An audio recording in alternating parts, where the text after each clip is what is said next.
Ассаламу алейкум, витаю вас, друзья. Сегодня 23 сентября 2024 года, 16 часов 11 минут по Берлину и 17 часов 11 минут по городу Джохару. Друзья, я вас всех приветствую. Сегодняшний свой стрим я назвал «ФСБ убивает русских 25 лет после рязанских учений». Давайте об этом и многом другом поговорим.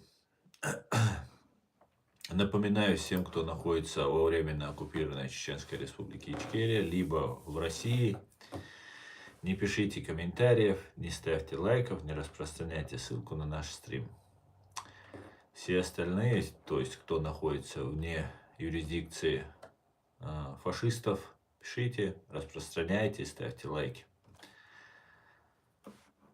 Так, как обычно, сегодняшний свой стрим я начну сообщение от Генерального штаба Вооруженных сил Украины о потерях русских оккупантов за прошедшие сутки.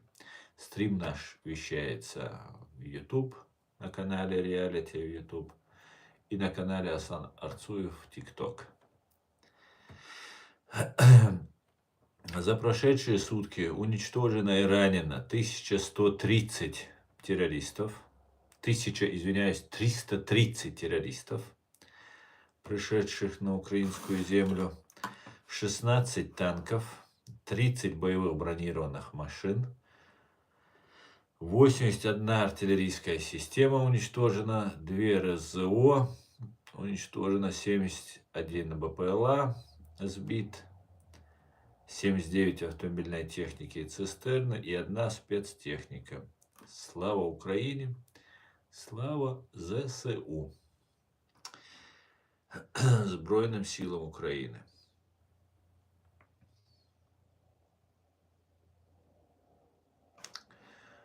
Итак.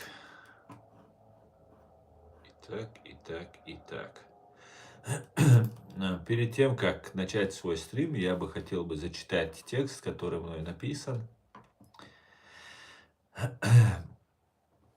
Написан относительно ситуации, странной ситуации, которая происходит в Украине с программой «Хочу жить». К большому сожалению, я имел неосторожность поддерживать эту программу «Хочу жить». И я вам объясню, почему. К сожалению, я сожалею, что я поддерживал. Дело в том, что меня смотрят очень много чеченцев. Очень много. А тот, кто не имеет возможности посмотреть, то обязательно нужный вопрос, какой касается того или иного там аспекта, обязательно друг другу передаются. Мои видео скачивают люди, и потом уже без интернета собираются вместе, смотрят и обсуждают те или иные моменты. Потому что о правде, о настоящих вещах говорить во временно оккупированной Чеченской Республике Ичкерия нельзя.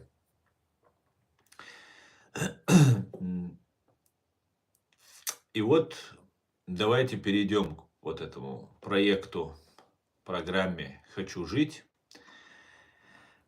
И я вам зачитаю текст, который был мной написан. Здесь только факты и ничего, кроме фактов.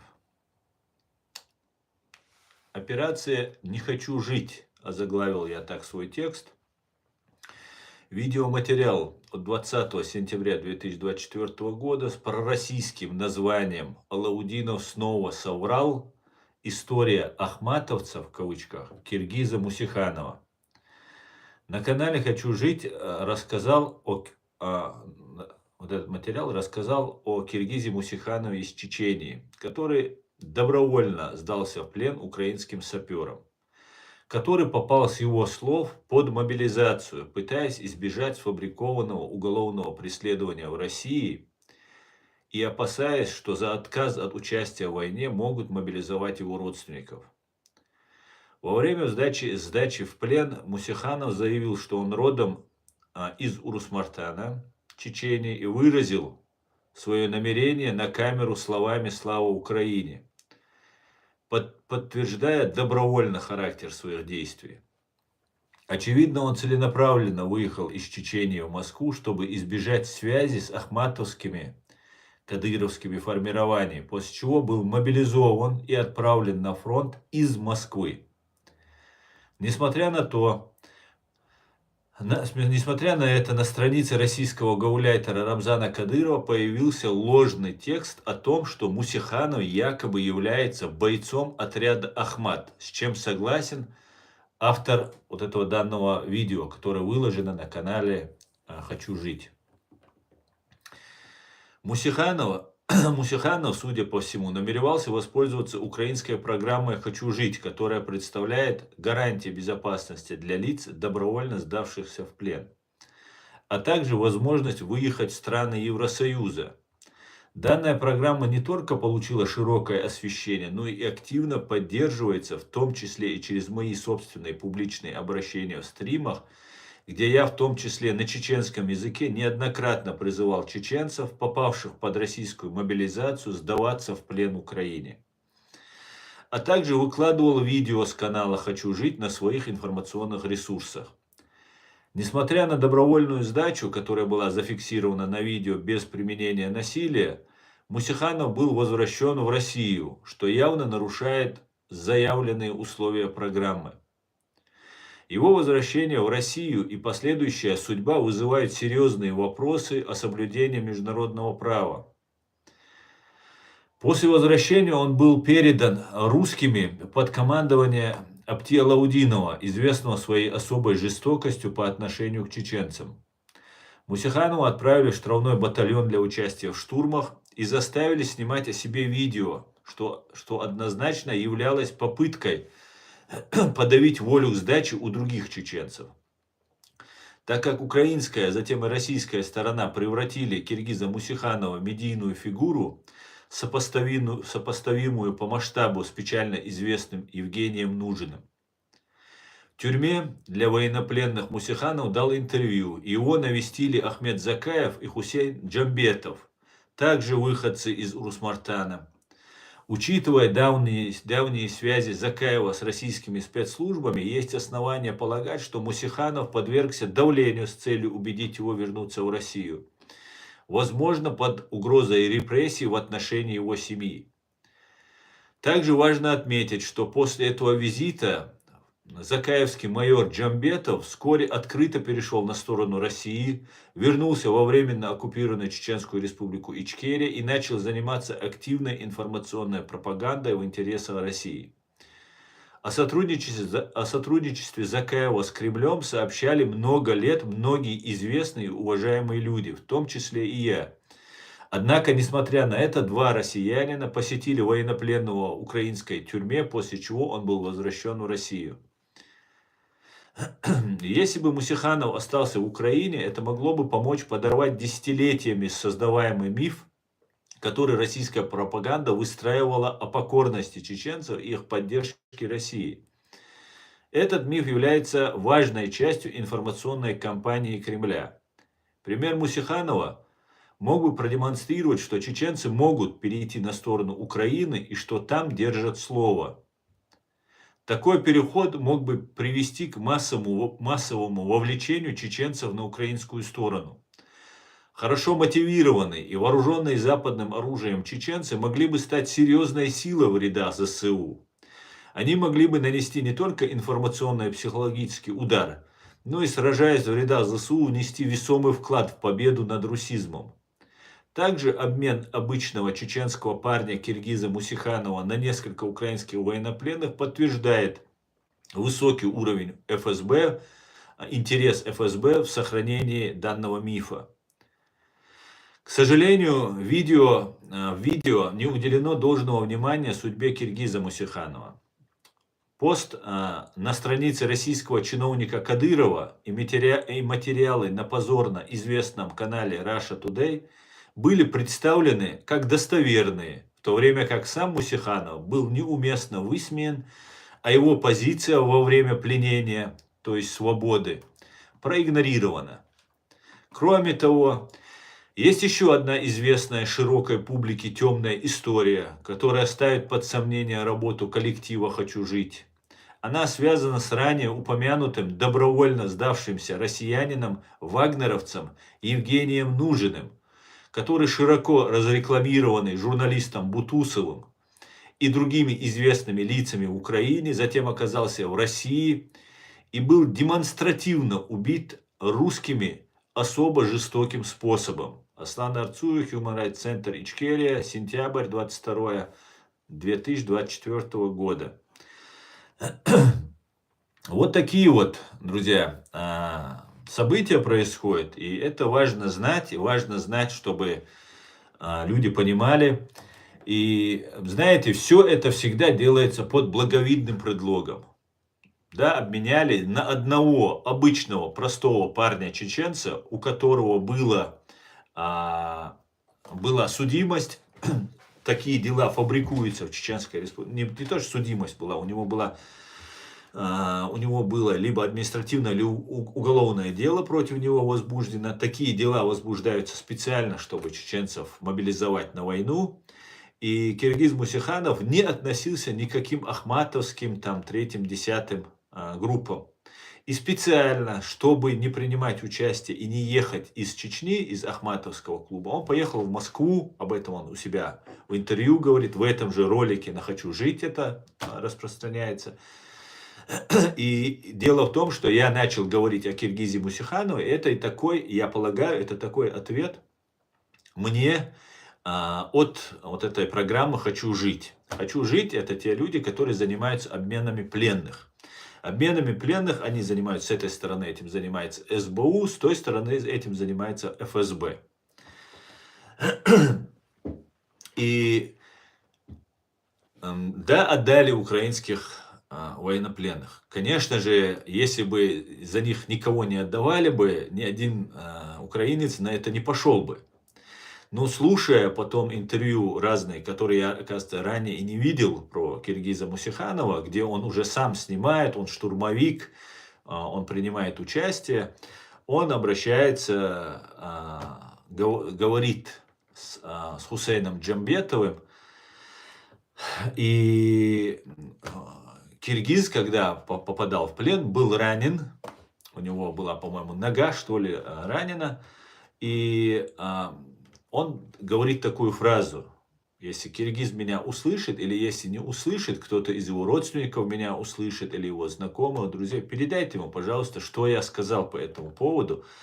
По поводу того, что когда его навестили в изоляторе для военнопленных Ахмед Закаев и Хусейн Джамбетов, Хусейн Джамбетов сказал украинцу, который сопровождал, охранник этого изолятора, это ранение у него было получено до того, как он сдался в плен, или после. И тот сказал после, до того, как он сдался в плен. И тогда Хусейн Джамбетов сказал, Киргиз Мусиханов говорит, Киргиз — это его имя, это настоящее имя такое, Киргиз. Что Хусейн Джамбетов сказал, если вы это сделали бы после того, как он сдался в плен, типа украинцы его ранили бы в ногу, то я бы тогда вас в ответ выстрелил бы. Киргиз, это такой трюк, чтобы купить тебя, чтобы завоевать твое сердце. Во-первых, если бы тебя там даже расстреляли бы, он бы ничего не сделал, абсолютно ничего не сделал бы. Во-вторых, это просто такой трюк для того, чтобы завоевать твое сердце, чтобы тебя, простого парня, подкупить этим самым. Что его навестил Хусейн Джамбетов и стал его другом. Фактически, Киргиз, они тебя завербовали. Они лестью, хитростью и вот этой своим обманом они сделали так, что ты теперь служишь в их рядах, и до самой своей смерти ты должен будешь им служить. Другого выбора они тебе не оставили. Ты будешь показательно всем, специально ты снимаешь видео, тебя специально показывают другим чеченцам, что если кто-то перейдет на сторону, Там встретит вас российский агент Хусейн Джамбетов и Ахмед Закаев, и они вас передадут российской стороне. И у вас нет никаких шансов. Не переходите на сторону Украины, сообщает вам программа, благодаря программе «Хочу жить» и вот этим всем вот этим деятелям. Чтобы вы понимали, как все это происходит. К большому сожалению, Украина, которая уже 2,5 года воюет, которая постоянно жалуется на то, что оружие не додают, самолеты не додают, третье, десятое не додают. Так вот, американцы, англичане многого не знают. Ну, они не могут читать по лбу и говорить, работает этот человек на российскую разведку или же на свою страну он работает. Поэтому все это затягивается. Дело в том, что в Украине огромное количество российских консерв, которые служат не Украине, не украинскому народу, а России, Путину и ФСБ. И вот это живой такой откровенный пример. То же самое произошло с вагнеровцем, русским Евгением Нужиным. Мы все помним эту историю, этот жестокий способ умерщвления, как его голову разбили кувалдой. Украинцы, он доверился, да, он был бандит, сидел в тюрьме, это меня не волнует. Этот человек добровольно перешел на сторону Украины, добровольно, не окруженный, как и киргиз Мусиханов, который сдался сапером, который не был окруженный, чтобы там уже не погибать, он там сдался. Нет, это был и у Нужина, и у Мусиханова были это добровольный шаг, это был ими сделано. Но украинская сторона, это не имеет отношения к украинскому народу, но это имеет отношение к победе Украины над Россией. Потому что после того, как этот Евгений Нужин сдался и был казнен особо жестоким способом, больше вагнеровцам переходить на сторону России не захотелось, как мы знаем. Там же, когда его вернули обратно, возвращали туда, деятель Пономарев такой есть, который тоже в Украине на хорошем счету, интервью, там все такое, там его рекламируют. Сказал, что Нужен это был агент засланный их ряды, потому что Нужен изъявил желание влиться в Легион Свободы России. Вот этот русский легион, который воюет на стороне Украины.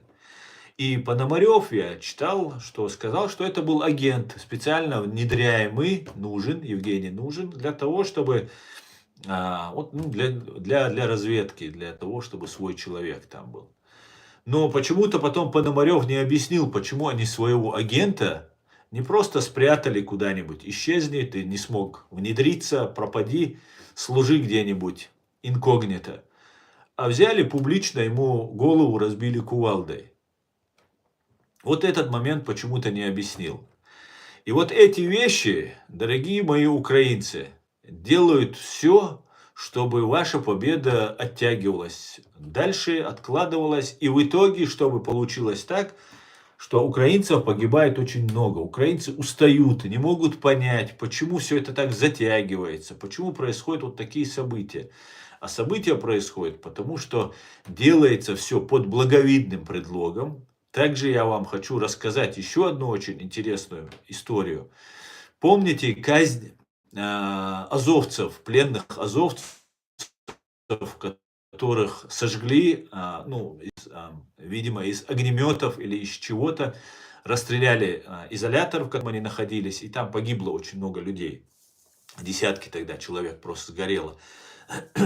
И потом есть такая дамочка, которая украинская журналистка, она как бы считается, сейчас одну секунду, Масейчук ее была фамилия, сейчас я ее фамилию вам сейчас скажу.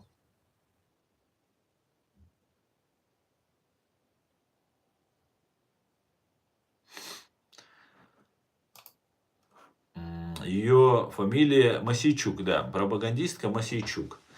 Вот эта пропагандистка Мосейчук, которая, если вы помните, буквально несколько дней назад, общаясь с уважаемым Майком Помпео, говорила, что Соединенные Штаты — это такой уже полудохлый лев, который уже все заползает под корягу, чем очень сильно разозлила Майка Помпео.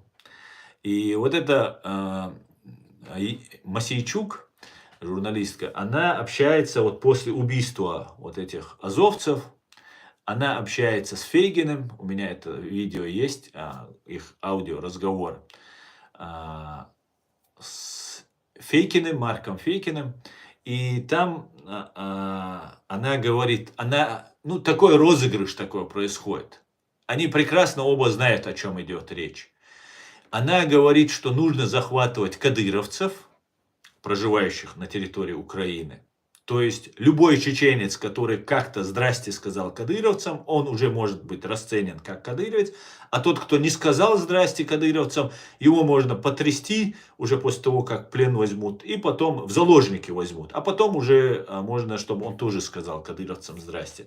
То есть граждан Украины не русской национальности, как следовало бы, да, ведь русские же напали на Украину, а вот их тоже не следует, я так говорю, если исходить из их логики, что нужно захватывать кадыровцев, то есть чеченцев. И Фейкин рассказывает, что нет, я ничего не знаю, ну да, чеченцы хорошо ценятся, и они обсуждают, что нужно захватывать граждан Украины, в том числе чеченской национальности, для того, чтобы обменять их на азовцев. То есть они вдвоем договариваются к тому, чтобы Украина начала нарушать международное право. Это мы все на чеченском вопросе проходили просто. Просто мы все это знаем. И вот Ахмед Закаев один из тех, кто имел косвенное отношение к дискредитации всего чеченского сопротивления, чеченского государства. И то же самое происходит сейчас. Ну, Ахмед Закаев только лишь один из этого, там много кто принимал участие, и все они тут и в Европе есть, и живы они, и все нормально у них в этом плане. И вот они обсуждают диалог, ну, это есть у меня на канале, это видео, можете потом, если будет интересно, на YouTube-канале у меня найти, посмотреть. И фактически они призывали украинцев, чьи побратимы убиты или находятся еще в плену у русских, начать заниматься вот этим самоуправством, вот этими разными захватом заложников для того, чтобы их обменивать на своих. И это очень сильно ударило бы по репутации Украины в целом. И все это делается под благовидным предлогом. Но что вы скажете побратимому, у которого там друг находится, за которого он готов умереть, убить, что угодно сделать? Что, как вы ему докажете? А есть выход, есть возможность взять какого-нибудь чеченца, назвать его кадыровцем, может быть, его дядя, тетя или кто-то там связан как-то с Кадыровым, и потом после этого просто обменять и так далее. Ну, как вы его остановите? Его только убить, такого украинца, который пойдет на это. Потому что ему нужно любой ценой спасти своего друга. И вот сейчас «Хочу жить», которая специально сделана, эта программа, для того, чтобы люди могли сдаваться, но она «Хочу жить» только для русских, я так понимаю. Потому что только у русских нужен, не попал в этот список, потому что он был вагнеровцем. Ну, русские, которые обычные вояки там какие-нибудь, для них эта программа «Хочу жить». А Вагнер — это путинская программа, Кадыровы, ахматовцы — это тоже путинская программа. И именно с ними связан почему-то вот тот момент, когда возвращают. И путинская вот эта система, которую он выстраивал, она укрепляется, она становится сильнее, потому что кадыровцы не переходят, хотя Киргиз Мусиханов не был кадыровцем, его передают. Он не был кадыровцем, понимаете? Кадыровец — это обычный один из кланов, которые оккупанты нам навязали. Есть еще старая советская номенклатура. Это Закаев, Кутаев, другие третьи, Джамбетов. Это все другие третьи товарищи. Джамбетов перешел на сторону. Он поменял кланы. Джамбетов никогда не был на стороне чеченцев. Он был на стороне вот этих пророссийских чеченцев. вот эти деятели. И он просто понял, что Закаев это намного хуже, чем Кадыров. И перешел на сторону другого клана. Но не за свободных чеченцев Джамбетов перешел. Понимаете? Если бы он перешел бы на сторону свободных чеченцев, он бы, если он поддерживал бы реально Дудаева, дорогу, путь Джохара Дудаева, он был бы рядом с Аядом Идиговым, с президиумом, с Аллой Дудаевой, вдовой Джохара Дудаева. Вот с ними был бы, а не так, что с одного пророссийского поменял другого пророссийского. И вот эти вещи, которые происходят, да, например, создается в Украине, это можно вновь и вновь повторять, потому что многие этого могут не увидеть, не услышать, нас везде запрещают, на территории Украины мы нежелательны, на территории фашистской России мы запрещены. Вот такая вот ситуация. И вся вот эта катавасия, которая разворачивается, она разворачивается именно благодаря тому, что, и это нужно вновь и вновь повторять, потому что в Украине есть силы, упорно не желающие победы Украины. Понимаете? Не желают этой победы. Просто не желают. И если бы не ЗСУ, если бы не воля украинского народа, армии, то поражение было бы уже давным-давно у Украины. Давным-давно. Потому что вот эти разные представители уже давно слили бы Украину. Вот такие вещи, которые происходят, их нужно вновь и вновь говорить, повторять. Дело в том, что Украина, идет методы, не то чтобы Украина идет. Я думаю, мы как-то можем предупредить, как-то можем подсказать. Есть думающие люди, есть западные партнеры Украины, которые помогают. Поэтому у Украины положение получше, чем у чеченцев. Но по методичке Россия применяет все те же методы, которые она применяла против нас. Вот один в один все повторяется. Один в один все повторяется. И это нужно говорить, нужно об этом напоминать, чтобы понимали, что, к чему все это катится. К чему? Для чего это делать? Вот сегодня Мусиханов переданы России, воюет, и никуда не денется. Никуда не денется. Будут посылать на штурм, будет идти на штурм, будет сражаться, пока не убьют. И ему они другого пути больше не дадут оттуда выйти. К большому сожалению. И вот такая вот ситуация. Каждый чеченец знает, посещают два россиянина, Закаев и Джамбетов. Закаев верховный главнокомандующий российской российского клана якобы. И Джамбетов его майор. Через какое-то время майор возвращается во временно оккупированную Чеченскую республику Ичкерия. Закаев продолжает находиться то там, то где-то уезжает, приезжает. И вот эти вещи всегда преподносятся очень правильно. Все правильно, что вот, смотрите, мы же обменяли несколько украинцев на какого-то там одного чеченца. И все, и очень хорошо. И в этом плане, получается, что все довольны. Все довольны. Украинцы получили 3, 4 или скольких там военнопленных своих. Путин остался при своем. Его детище, его миф о том, что чеченцы покорены, чеченцы верой и правдой служат России, он остался непоколебим, по крайней мере, не так сильно он был поколеблен. А пострадали кто? Пострадал простой украинский народ, которого этот Мусиханов будет убивать, потому что у него другого выбора просто не будет больше. Он уже засвечен и будет теперь воевать, пока самого не убьют. Причем ему обманывают, ему же не говорят, что это враги. Джамбетов как сказал? Джамбетов, это Мусиханов говорит, Джамбетов сказал, если бы он был ранен добровольно его, после его сдачи в плен, то я бы типа выстрелил бы обратно. И те ему сказали, ну это же наши враги. Они враги, когда они не сдались, а когда сдались, они уже типа мои братья. Все уже не туда-сюда. И этот брат его отправляет обратно в Чечню. Ну, я знаю, как это происходит. Потому что я на себе испытывал вот эти все их трюки, как они начинают действовать.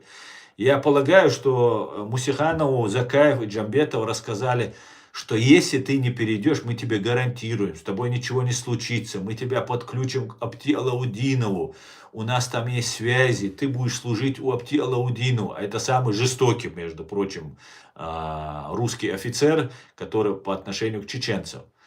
Если ты не перейдешь обратно, то твоих родственников уже забрали, их будут пытать, их потом убьют, потом отправят на войну, на твоей совести это будет. И вот так они выносили мозг молодому парню, который посчитал, мы тебя вытащим, ты пока побудь там, поучаствуй, потом мы вытащим, еще что-то. И таким вот образом он вынужден был сказать, да, хорошо, я возвращаюсь, я готов на обмен.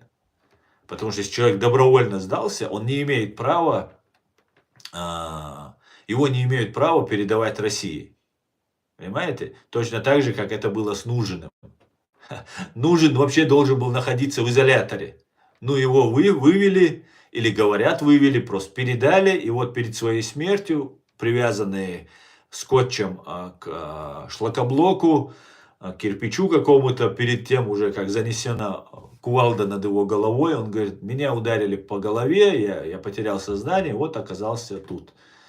Он типа гулял по улице, по Киеву он гулял, оказывается. А как же военнопленные, а как же так отпустили?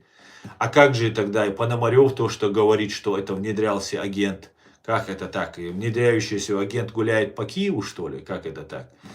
Поэтому этих вещей очень много. Каждый раз это преподносится, что это делается для пользы, как вот Мосейчук с Фейкиным хотели похищать. Не хотели, они сами ничего не делают. Они провоцируют людей для этого. Похищать кадыровцев или чеченцев под видом кадыровцев для того, чтобы обменивать. Вот такие вот вещи происходят. Очень странные вещи происходят, которые, конечно же, наносят колоссальный вред. И многие чеченцы, которых тысячи уже в рядах мобилизованы, так же как Мусиханов, обманом, уголовными статьями, угрозами забрать других родственников на войну. Эти чеченцы будут драться теперь против Украины. Будут драться так, как никому не снилось, как дерутся за свою жизнь. Потому что другого уже выбора нет. Некоторые туда шли, в том числе по моей просьбе, что вы можете перейти на сторону Украины. Я призываю всех теперь только связывайтесь со мной. Мой телефон известен, мой WhatsApp известен, мой телефон известен. Пишите на WhatsApp, звоните на телефон. Если я не взял трубку, если вечер, если я занят, потому что я бываю очень занят, присылайте сообщения, пишите, что вы находитесь в Украине в плену, и что Украина, и сообщайте, что вы сообщили правозащитной организации из Германии Аслану Арцуеву, Human Rights Center Ичкерия, что вы находитесь в украинском плену, потому что с вами поступят очень подло, очень вероломно поступят. А вероломство, оно запрещено, между прочим, в том числе международным правом. И будьте внимательны все. И не только чеченцы, любые другие, дагестанцы там есть, буряты есть, там русские. Все, кто будете сдаваться в плен, выходите со мной на связь и попробуйте, особенно это касается чеченцев, конечно же, чтобы получить хоть какие-то гарантии, чтобы, если я об этом буду знать, они не посмеют вас отдать. Потому что у нас есть рычаги влияния, давления, потому что Украина соблюдает международное право, Украина как бы декларирует, что она стремится в Европейский Союз, в цивилизованное западное пространство. И мы будем об этом говорить и как можно больше привлекать внимание. Как-то так. Давайте почитаем ваши комментарии, друзья, и потом перейдем к нашей основной теме. ФСБ убивает русских 25 лет после рязанских учений. У нас снова пошли проблемы на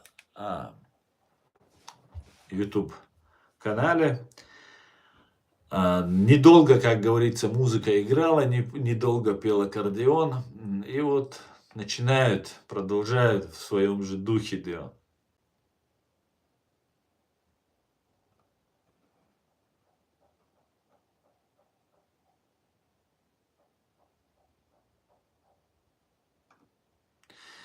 Машволь Карфаген, алейк салам, Америка фри, Машволь Саид. Саид, я не знаю, да, может быть он генерал Чечни, российский генерал Чечни, но он не генерал чеченского народа и Чеченской республики Ичкерия, во-первых. Потому что, во-первых, чтобы Закаев стал генералом, он должен что-то сделать, чтобы стать генералом, какую-то операцию провести, заслуженно какой-то во время войны особенно, чтобы получить такое высокое звание. Не обманным путем, не фейково. А то, что он российский генерал, я в этом не сомневаюсь. Я 100% уверен, он всю свою сознательную и несознательную жизнь служит России.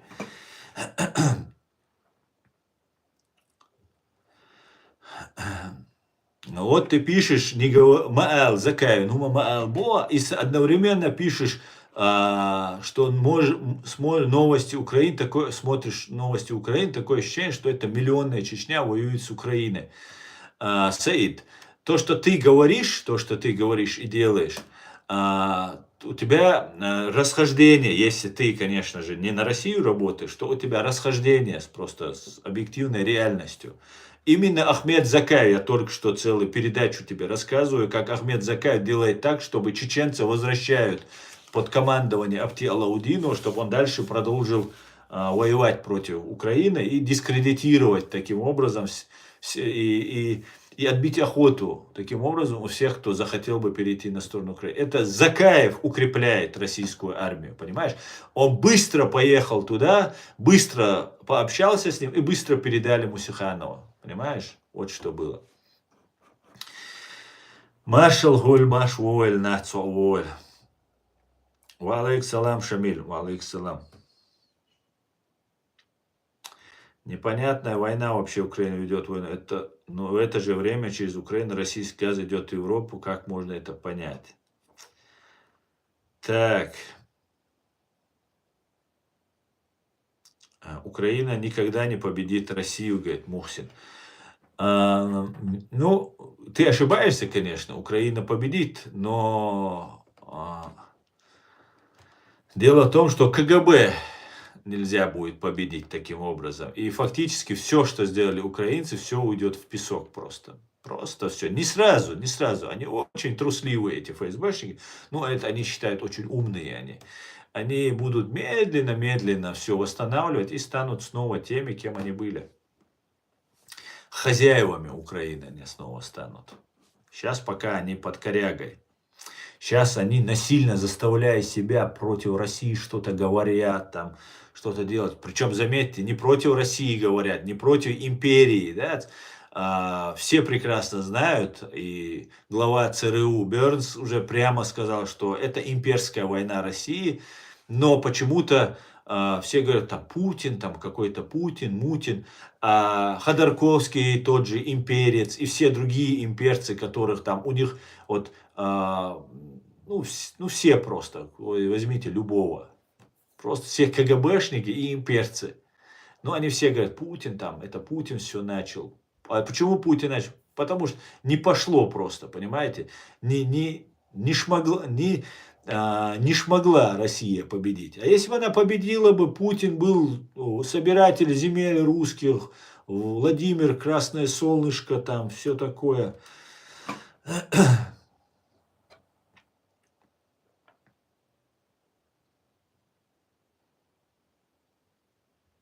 Такие вещи надо освещать максимально. Свяжитесь с журналистами, например, Сашей Сотником. Спасибо, Дометьев. Обязательно прислушаюсь как-нибудь к вашему совету. Я это озвучиваю. Вы, мои зрители, в том числе вы, Дометьев, и другие украинцы, которые смотрят, вы можете вырезать эти видео, распространять эти видео. Я, мне кажется, более чем доходчиво и четко изложил именно конкретные вещи. Это только вот то, что из открытых источников, только то, что я наблюдаю. Чеченская тематика – это моя тематика, я ею занимаюсь. И вот я выдал любой факт, который мной был озвучен, можно легко проверить. И если где-то я не прав, сказать, вот здесь ты был неправ, и опровергнуть меня. Но все, что я сказал, подтверждается объективно, можно подтвердить это и проверить. Поэтому распространяйте, говорите, пожалуйста. Вы не только должны быть зрителями, вы должны быть все участниками. Мы же одно дело делаем. А не так, что вот я что-то делаю, потом раз, нет меня, и все, вы канал переключили, и все, и другой смотрит. Нет, надо принимать участие. Мы только все вместе можем одолеть эту гидру. Так, давайте почитаем комментарии в ТикТок. Шалом, Аслан, Ам, Израиль, Хай, все будет Ичкерия, живи Беларусь, слава Украине, Боже храни Америка. Шалом, Ян, шалом. Валейк салам, гламур, машвойль, дикуда бухаста, хаму.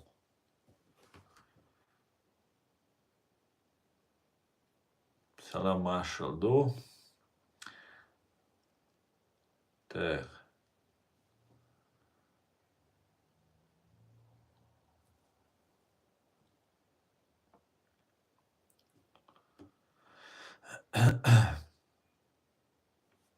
Доброго вечера, мы с Мариуполя, Тати, Италия. Добрый привет, Индиго.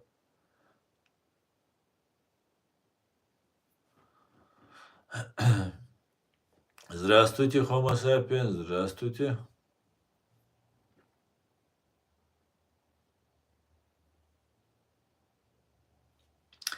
Шалом, брат, как твои дела? Шалом алейхум. Все хорошо, спасибо, как у вас?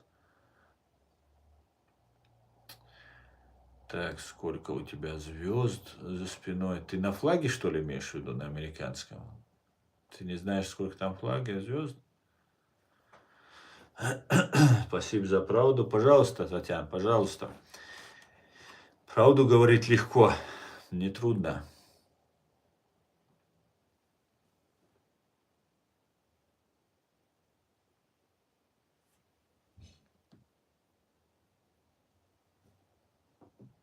Шалом вам с Израиля, мира и добра.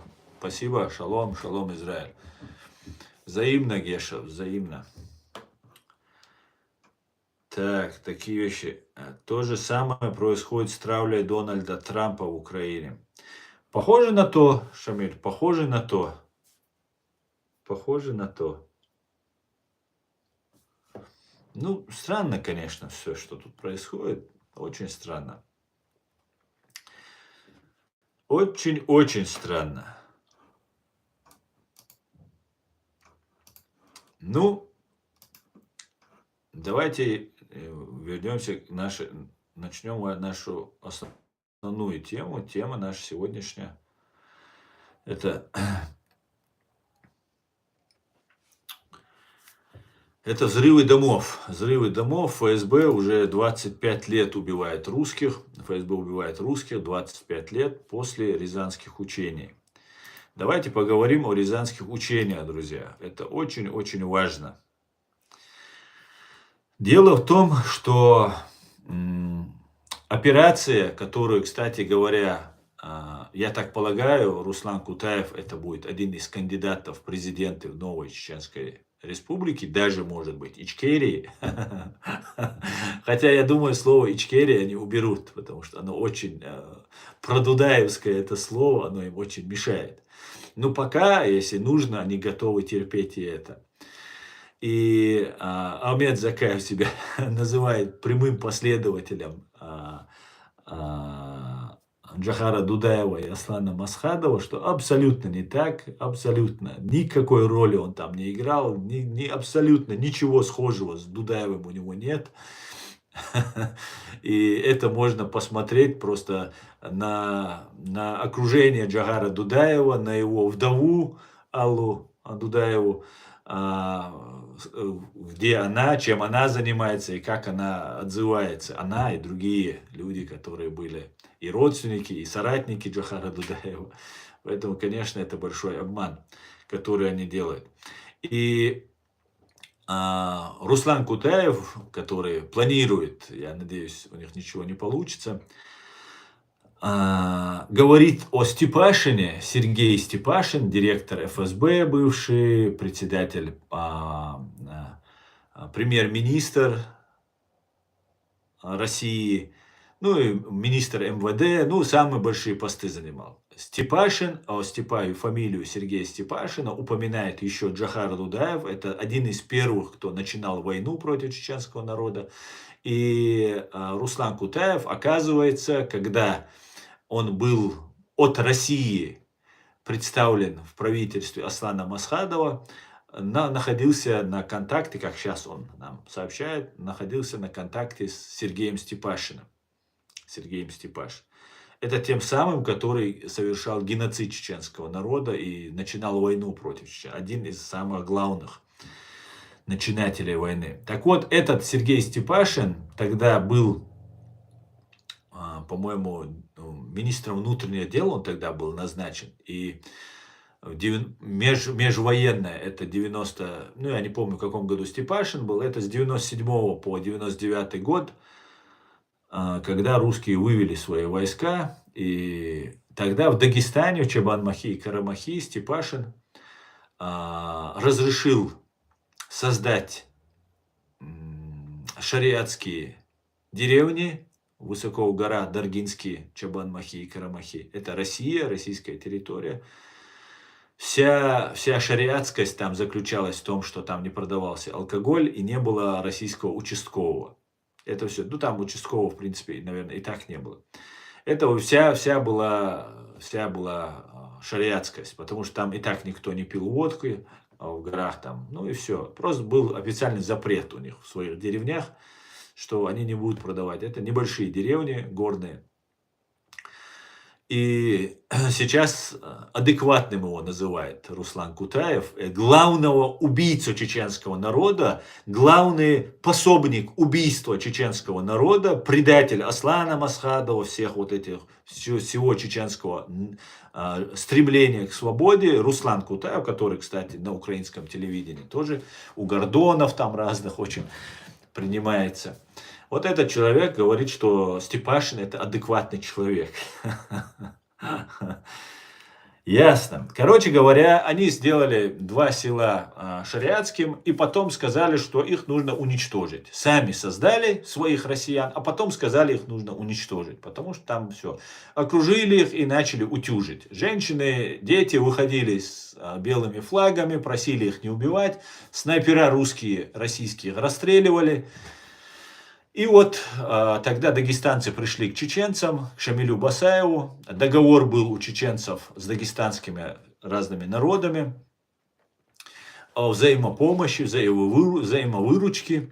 И когда произошли эти события, пришли и сказали, нужно помочь. Чеченцы откликнулись, Басаев, вот на тот момент не занимающий ни один государственный пост, рядовой гражданин Ичкерии, генерал, ну рядовой гражданин. Дал клич, собрал добровольцев, пошли, пробили коридор, русские отошли, русские заманивали чеченцев, чтобы дальше пошли чеченцы, и как будто это изобразить для Запада, как будто это нападение на Россию, на Дагестан. И вывели женщин, детей, и таким вот образом там остались люди, которые готовы были пожертвовать своей жизнью.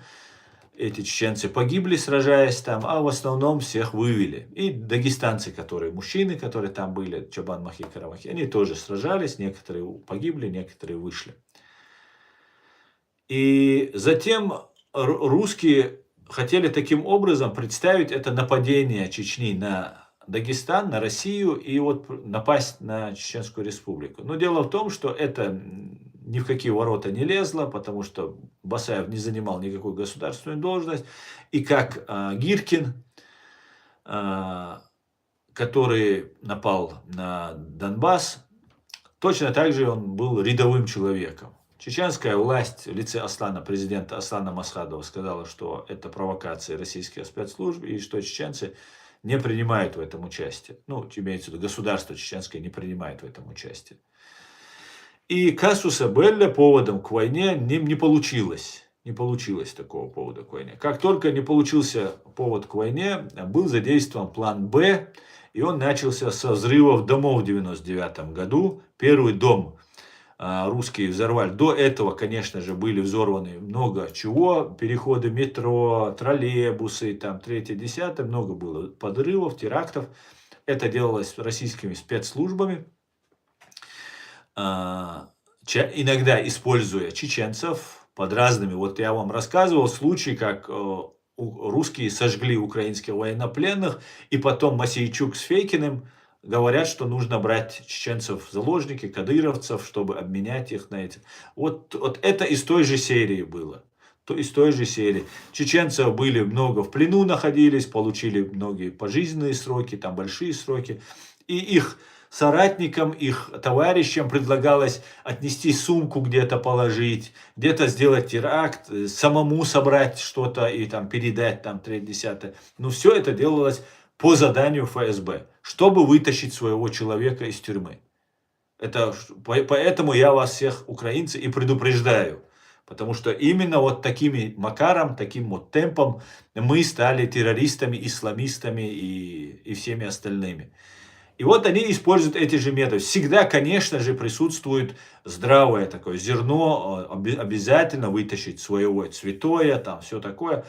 А в итоге, в общем, картина, это вред всему сопротивлению. Всему просто сопротивлению. И вот 9 сентября был взорван, нет, это не в сентябре он был взорван, сейчас, одну секунду. Он был взорван 4 сентября, извиняюсь. В 21:45 совершен взрыв грузовика рядом с жилым домом в Буйнакске. В результате теракта погибло 64 человека.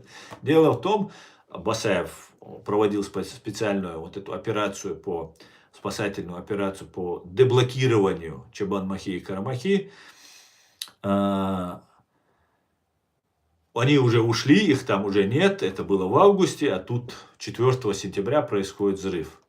И это делалось для того, чтобы связать спасательную операцию Басаева с взрывом этого дома именно в Дагестане. Самое интересное, что дом был взорван с российскими семьями российских военнослужащих. Понимаете? И эти потом дагестанские и российские военнослужащие потом пошли чеченцев топить крови. Просто чтобы понимали, чеченцы пришли спасать даргинских, Чобан-Махи, Карамахи, женщин, детей, а дагестанские и российские военнослужащие, наверное, и даргинцы в том числе, пошли чеченцев топить в крови. Так, на минутку, чтобы мы понимали. Далее произошел следующий взрыв. 4 произошел один взрыв.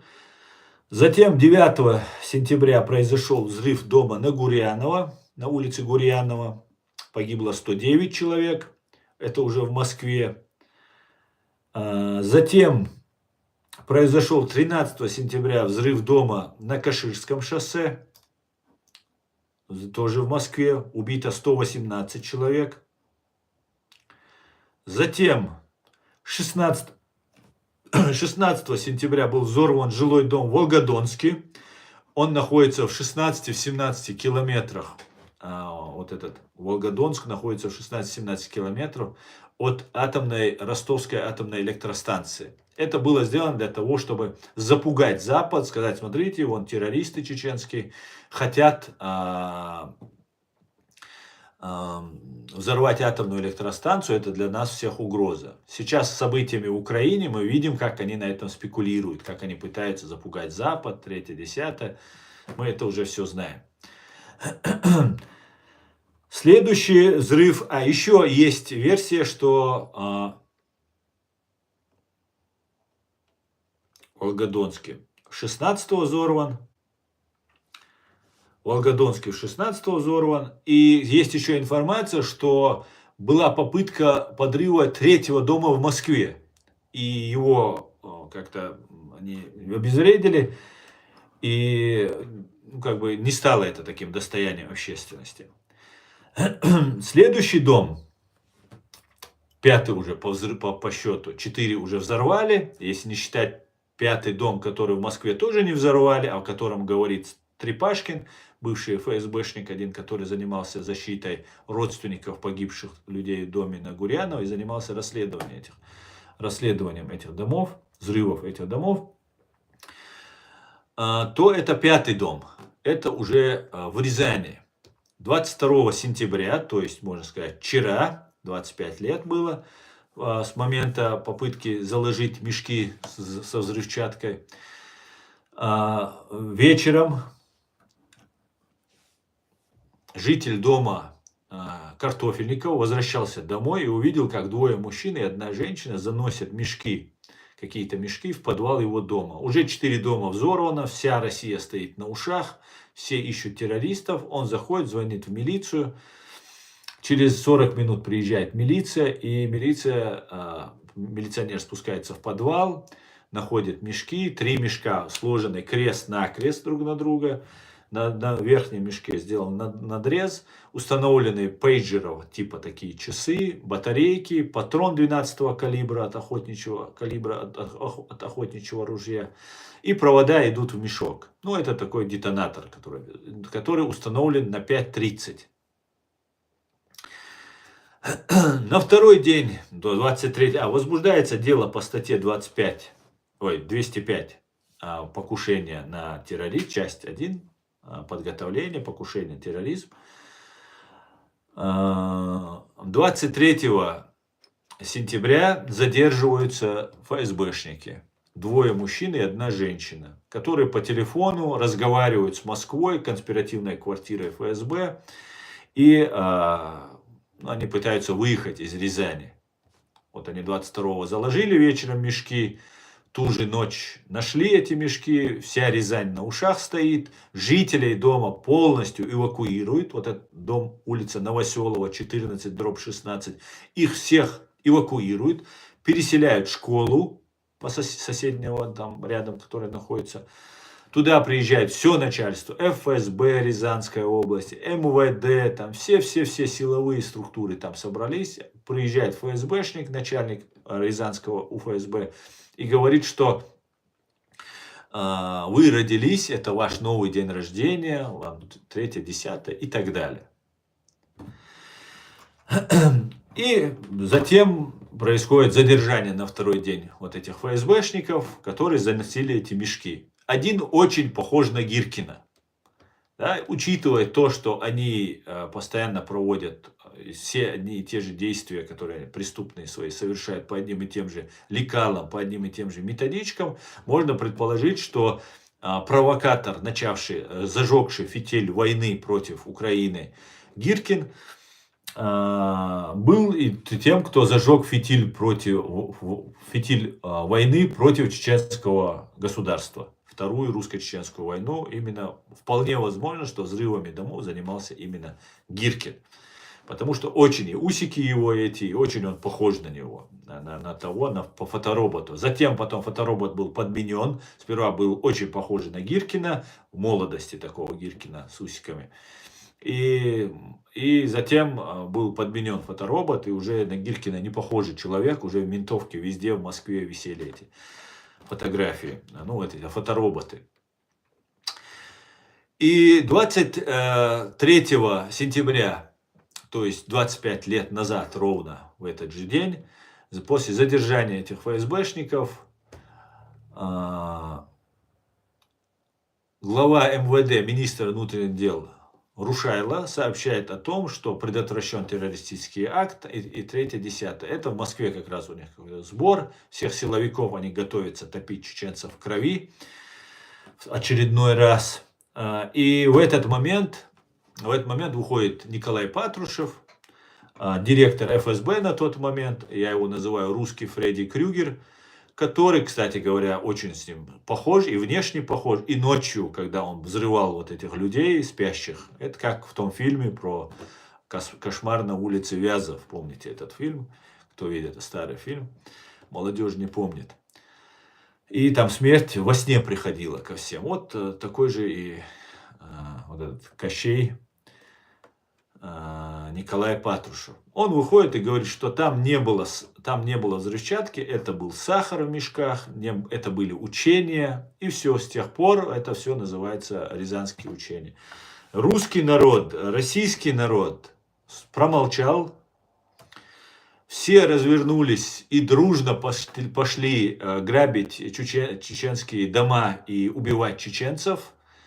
Русский народ забыл про убитых 307 только лишь взрывов домов. А другие теракты тоже на совести ФСБ. Потому что чеченцам это было невыгодно. Мы не могли опуститься до уровня русских, взрывать женщин и детей, как русские взрывали своих и наших заодно. Поэтому мы этим не занимались, мы этим никогда не промышляли. Были захваты целых городов, как Буденновск, потом больницы, был захват школы, но это у школы это был последний уже такой акт. А в большей части теракты вот, целенаправленно взрывать женщин, детей с безопасного особенно расстояния, но этого никогда за чеченцами не водилось. Да? И вот произошло то, что произошло. Все пошли, забыли. Путин объявил, что террористы это чеченец, синонимы были. Мочить будем в сортире. Все, и пошли топить чеченцев в крови. Все русские, дагестанцы, которых их военнослужащие, которых женщин, детей взорвали. Им абсолютно плевать. Просто рабы, холопы, самые настоящие. Пошли топить чеченский народ в крови. Весь мир наблюдал за этим. Затем в 2001 году, как нам рассказывает Константин Боровой, который сейчас перебрался в Америку и дает очень ценную информацию, кстати говоря, по взрывам башен-близнецов, вот эти самолеты, когда 11 сентября ударились вот эти небоскребы в Америке. Что за этим стоят российские спецслужбы, и все. И Боровой знал о том, что готовится удар по Америке, он об этом сообщал Америке. Ему, видимо, не поверили, что это возможно.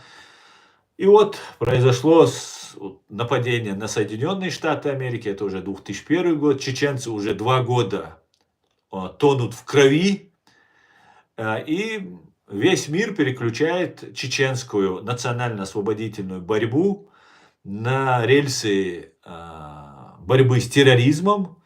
С нашей стороны, справедливости ради, нужно это тоже сказать, мы сами поддерживаем эту ситуацию, надеясь, что все нам братья-мусульмане со всего мира нам помогут.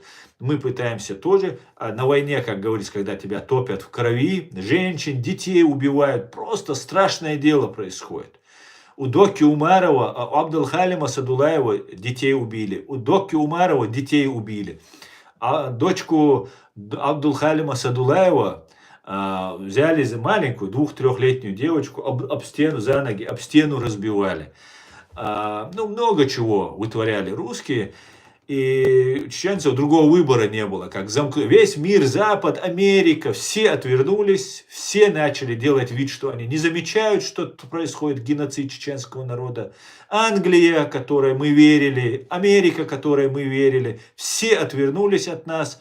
Радио Свобода, Голос Америки, все делали вид, что не происходит геноцида, хотя фиксировалось, все снималось, помогалось. Фиксировать помогалось, если честно, по большей части. Да, были Красный Крест, которых потом убили, 11, по-моему, человек за один день русские убили, и они свернули свою деятельность. Красный Крест, Красный полумесяц был, гуманитарная помощь, датская помощь была. Это все, конечно же, я ни в коем случае никак не благодарно не отмахиваюсь, но в том, что сегодня в Украине русские убивают украинцев, виноваты не только украинцы, и весь мир в этом виноват, потому что тогда не обратили должного внимания на все. То, что 7 октября нападение в 23 году произошло на Израиль, виноват и Израиль в том числе. Потому что тогда замасливали, ублажали Путина, ублажали Россию, в том числе Израиль, который с первых дней в Первой русско-чеченской войне выступил на нашей стороне и поддерживал нас. Потом изменилась позиция Израиля. В этом есть тоже и наша вина. Я не буду сейчас нас выгораживать, всех винить. Песня Муцураева, которую, кстати, сейчас российская пропаганда опять раскручивает. И мы теперь знаем, кому были выгодны песни «Иерусалим», «Будет наш Иерусалим» и так далее. Пели песни про Иерусалим и потеряли Грозный, как сказал один парень. Мы так много болтали про Иерусалим, что потеряли свой Грозный. В итоге пришли вот к этому моменту. Сейчас Муцураева опять и в Украине начинают раскручивать, и сейчас и российская пропаганда. Дошло до того, что на российском митинге в Москве, сейчас, вот это несколько месяцев назад, песня Муцураева играет. Дело в том, что все песни писал не он, и, видимо, автор этих песен другие люди, как мы понимаем, россияне. Муцураеву их подсовывали, или он там исполнял, и вот выходило так, что мы теперь антисемиты, мы против Израиля, мы против Америки. И в этом помогала Турция очень сильно, а мы думали, что раз Турция входит в НАТО, ну, короче говоря, там много чего было. И Турция сама антисемитские вещи не использует, но свою агентуру, которая в лице Кавказ-центра, других здесь в Европе деятелей, которые служат Турции, через них чеченцев пытаются представить антисемитами. Это делает турецкая разведка, чтобы кто не знал, и лица, которые находятся там в Турции. Турецкая разведка через своего двойного агента, российско-турецкого, потому что вот этот Кавказ-центр, он абсолютно античеченский. Кавказ-центр, который сейчас махровый такой антисемитизм туда просто вбивает под видом религии, что если ты не антисемит, то ты автоматически враг мусульман, предатель Аллаха, предатель чеченства, всего-всего только. Вот нужно быть антисемитом, и тогда все, у тебя все будет идеально. Вот так Кавказ-центр представляет. Кавказ-центр — это тот самый Кавказ-центр, это турецкое издание, русско-турецкое, наверное, русскоязычное издание, которое помогало собирать России чеченцев с Европы для того, чтобы их отправить в Сирию. Понимаете? Вот какие вот вещи происходят. Это большие страшные преступления чеченцы против нас совершала. И Кавказ-центр, и Турция, и другие здесь разные представители разных стран и спецслужб. Мы это должны знать, чтобы больше нас не обманывали, больше, чтобы нас, как в Сирию, не отправляли. И вот таким вот образом сейчас нас снова через Кавказ-центр абсолютно 100% античеченский канал, абсолютно сайт, который очень много полезной, интересной информации там можно найти, но она вражеская, она во вред. Маулади Удугов, который возглавляет Кавказ-центр, который у Березовского бабки брал постоянно там после нищей республики во время Второй мировой войны, он занимался информационным там своими разными там делами, и русские его рекламировали, как он единственный якобы победил русскую информационную машину, вот он типа с чеченской стороны победил. Таким образом они делали ему имя, и потом, ну вот он вместе с русскими потом в порошок стер чеченское сопротивление, чеченский народ, чеченских парней, которых они отправили в Сирию там, и так далее, и так далее. И что если вы сейчас не уедете в Сирию, нам рассказывал Маулади Удугов со страницы там Кавказ-центра, то все там вот сейчас вот судный день наступает, все, вот наша позиция, мы оттуда потом освободим весь мир там и так далее, и так далее. Вот такие вот вещи происходили с нашим народом. Нужно это знать, чеченцы. Я то, что вам это все рассказываю, я являюсь лютым врагом их, все против меня настроены, потому что им выгодно, чтобы мы продолжали быть инструментом в руках. Все делается хитро. Турция как бы ни при чем, турецкие спецслужбы как бы ни при чем, а используются как будто чеченцы. А чеченцы никогда не то, что антисемитами. Я вот в этом своем фильме, в начале своего стрима рассказывал, что этого парня киргиз зовут Мусиханов. Так вот, у нас нету вообще в чеченской культуре нету антисемитизма, ксенофобии, национализма. Вот нету этого. Просто напрочь не существует. Я знаю только один народ из всех на земле народов, который другими национальностями называет своих детей. И это не только киргиз имя, и это не только мусульманское имя. Это христиан, осетин, грузин. Вот так мы можем называть своих детей, если у нас друг, если мы хорошо относимся к какой-то той или иной национальности, мы можем своих детей так называть. И это никого в чеченском обществе не вызывает сомнения, какие-то странности, удивления. Нет, ну вот да, есть осетин, есть грузин, есть там черкес, есть там, почти все национальности. Я русский не слышал, правда. Русский не слышал такого имени. А остальные, наверное, есть все. Вот такие вот вещи, которые происходили с нами и продолжают происходить по сей день. По сей день. И нам нужно это все знать. Да здравствует самый гуманный чеченский суд. Все будет Ичкерия. Да, Аян назад. И вот такие вот вещи. Вот такие вот вещи. Азан, напомни, когда Жирик в Госдуме говорил об теракте, который еще не был, а после этого Жирик карьера пошла вверх. Совершенно верно, Эд, спасибо, что напомнил. Нужно, очень важно отметить в этом контексте про взрывы домов, которые я говорил. Идет заседание Государственной Думы, заседание Государственной Думы. И председатель Госдумы Селезнев, Сергей Селезнев, по-моему, его звали, заявляет, что произошел взрыв в Волгодонске, а взорван только второй дом в Москве. Понимаете, да? В Волгодонске взорвется через 3 дня только дом.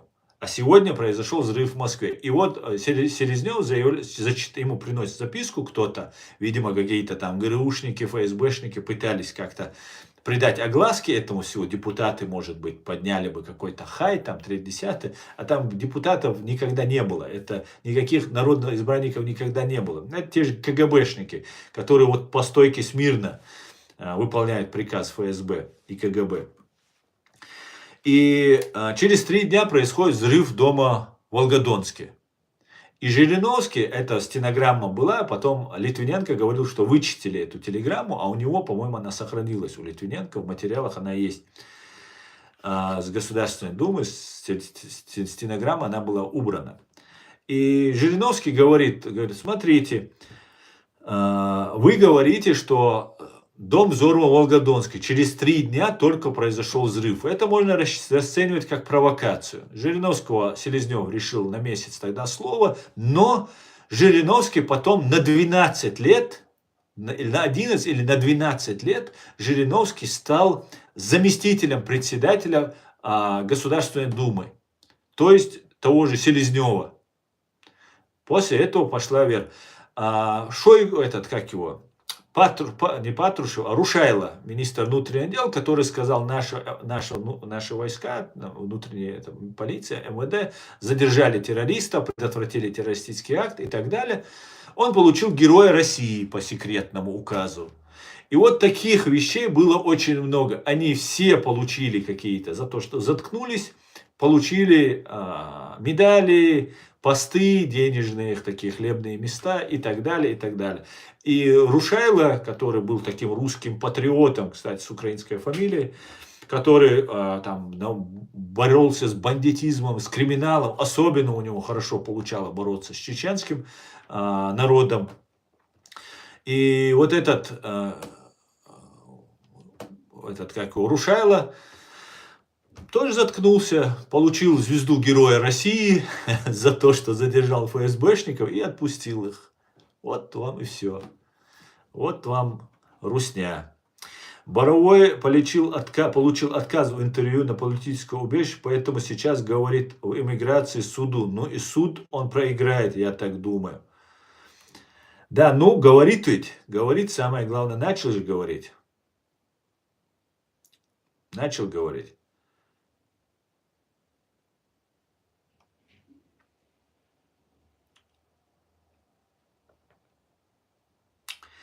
Вот такие вот вещи, друзья, которые нам всем нужно знать, чтобы нас не обманывали.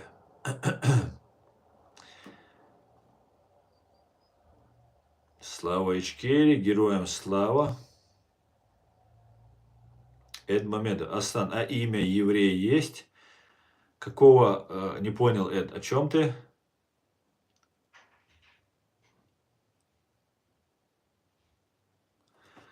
Я уже что-то пропустил.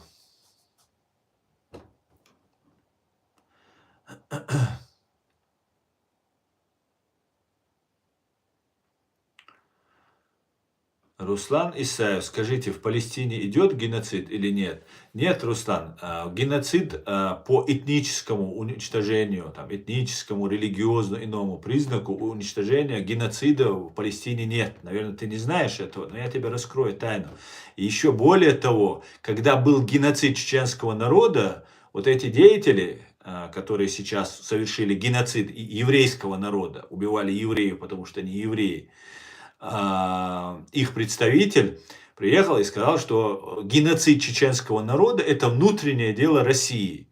А в Палестине сейчас, в секторе Газа, Палестина – это вся территория, которую мы знаем, в секторе Газа не идет геноцида. Наоборот, евреи воюют так, иногда, конечно же, там наносятся сокрушительные удары военные, но не убиваются только специально, чтобы убить палестинцев, потому что они палестинцы или арабы. Этого нет.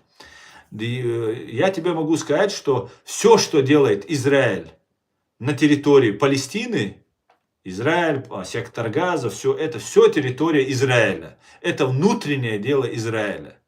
Если Цахал нарушает, превышает полномочия, нарушает правила ведения обычая войны, я об этом буду говорить. И я говорю об этом, если наносится удар. И знаете, обращаясь к евреям, ты-то не стоишь того, чтобы к тебе обращаться. Но, обращаясь к евреям, я скажу, что евреи очень древний, очень великий народ, который добился очень многого в своей истории, хотя это очень небольшой народ. Он в раз 10, может, побольше нас, чеченцев, но все равно это маленький народ. Что гуманизм и человечность всегда были присущи и евреям, и великим. Поэтому, конечно же, жестко и жестоко себя вести не надо, но я могу сказать, что как евреи в последние, вот в моей жизни, то, что я помню, войны, как евреи никто не вел войны. С мораториями, с коридорами, с возможностью вывести там гражданское население, оказывание гуманитарной помощи и так далее, и так далее. Я не помню ни одного примера, чтобы какой-то народ так воевал. Любая война – это преступление, это зло. Особенно, если это делают русские. Но вот как воюют евреи, я не оправдываю то, что происходит. Я за то, чтобы наступил быстрее мир. Мне жалко граждан или жителей, арабских жителей, проживающих в сектор Газе. Это внутреннее дело Израиля. И я призываю Израиль относиться гуманно к этим людям. Вот что я могу сказать. А геноцида нет, конечно. Где ты там геноцид увидел? Геноцид был в Чечне, когда вы все не заметили его. Открыв широко глаза, вы его не заметили. А там сейчас нет никакого геноцида.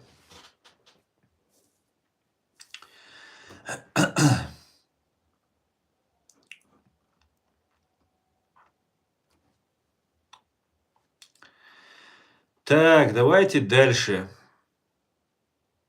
Боровой сейчас хорошо работает. Эд, ты о чем говорил по поводу Аслан? А имя еврей есть? Вот о каком еврее имени ты говорил? Я, может, что-то пропустил. Иса Машвойло.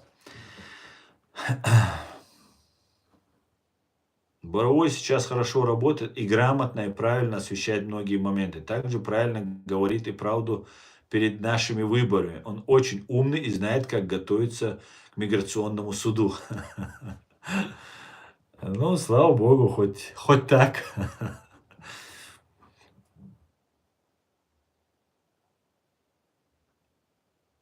Евреи не забывают добро, также не забудут и не простят тех, кто убивает евреев. С евреями надо дружить, и дружить евреи умеют и ценят. Не слушайте провокаторов, говорит.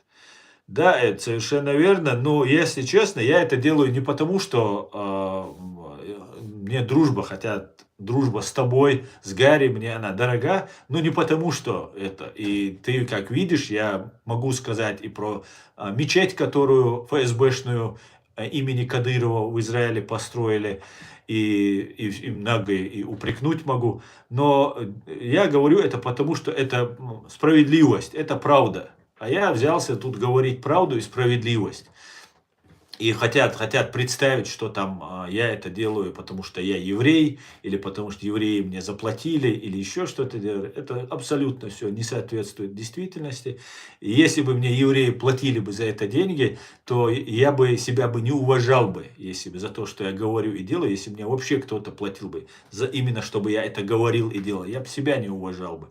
И меня бы чеченцы не уважали, которые некоторые вещи режут слух, потому что они не привыкли это публично слышать. Мы пребываем в заложниках и в мощной пропагандистском вот в этом вакууме. И некоторые говорят, там, евреи помогут или нам не помогут. Ну, во-первых, евреи сами нуждаются сейчас в помощи, они ведут войну. А во-вторых, я обращаюсь не в помощь за помощью к евреям, я обращаюсь к Соединенным Штатам. И у меня висит сзади американский флаг. Кстати, ваш флаг это. Поэтому вот эти вещи, которые они нам пытаются навязать, там, долбить, все равно им придется согласиться и услышать правду и справедливость. И на самом деле я сожалею, что я на самом деле не вникался в еврейско вот этот арабский конфликт. Абсолютно, я просто не понимал. Ну, да, есть евреи, да, есть арабы, ну, вроде бы уже примирились, там, и за что там воевали, там, было непонятно. А когда ты вникаешь в детали, когда ты начинаешь разбирать, как в чеченском вопросе, когда ты начинаешь в детали вникать, ну, ровно по-другому картина выглядит.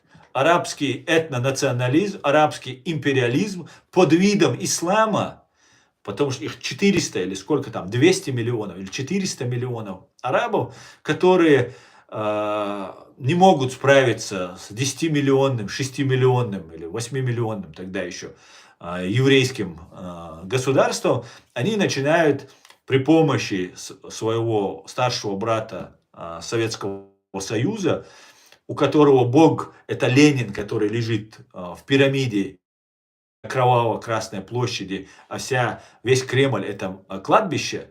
И эти арабы, эти мусульмане дружат вот с этими самыми главными там, врагами христианства, иудаизма, ислама, коммунистами и воюют против Израиля. Ну, у меня просто мозг закипает после вот всей этой информации, когда ты ее начинаешь переваривать.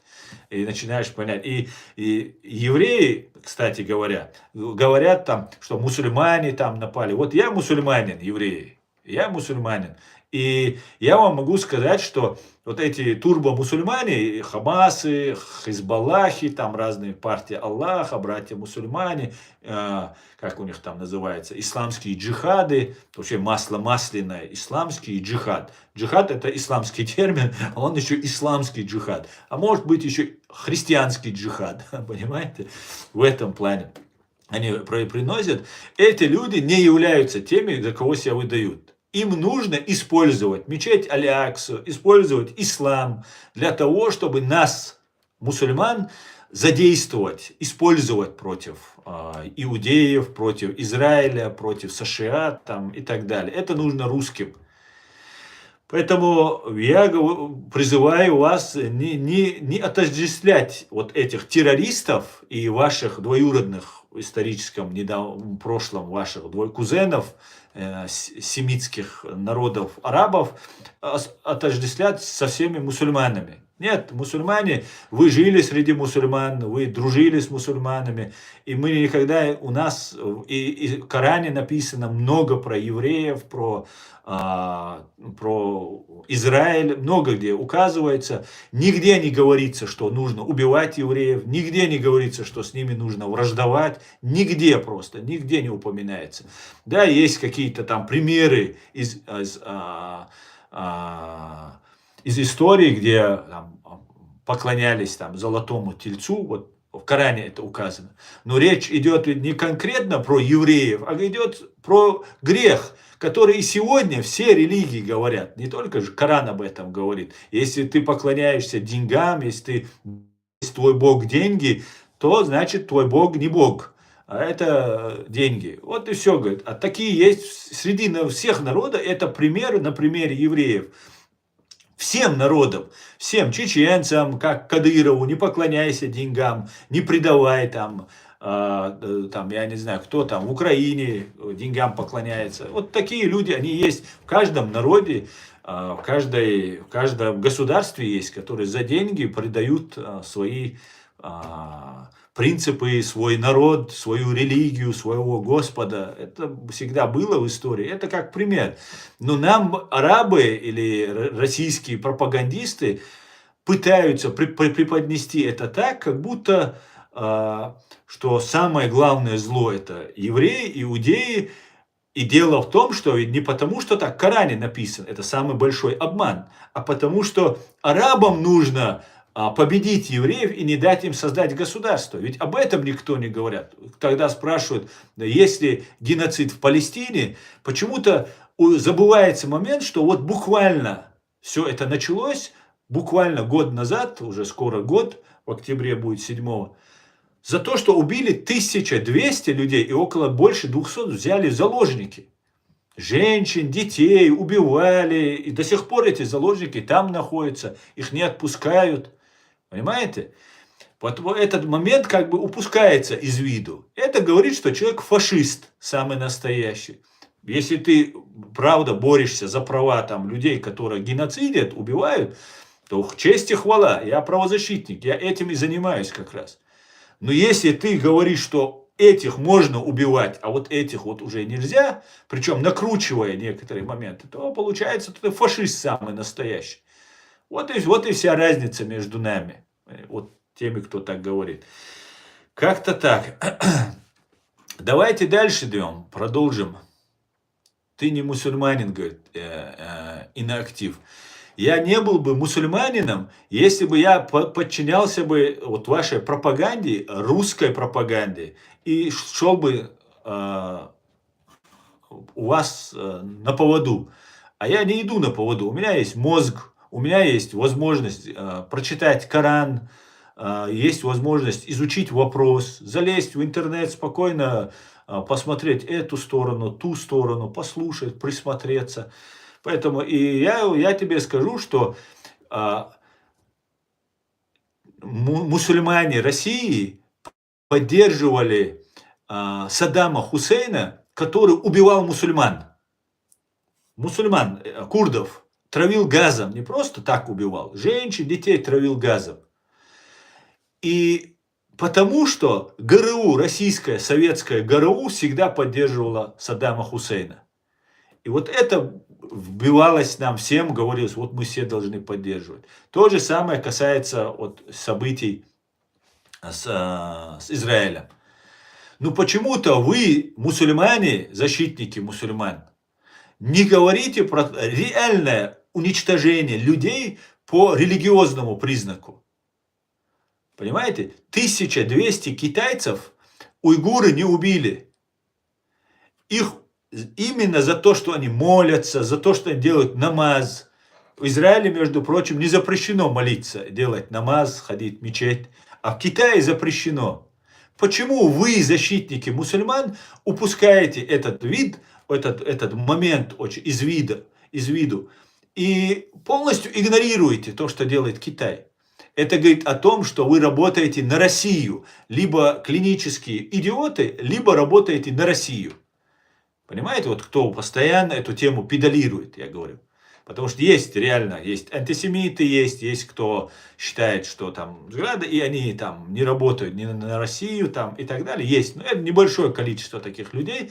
И мои программы очень сильно помогают объяснить многие вещи чеченцам, донести до этого. Потому что некоторые вещи, как будто черта такая, через нее психологически переступать трудно.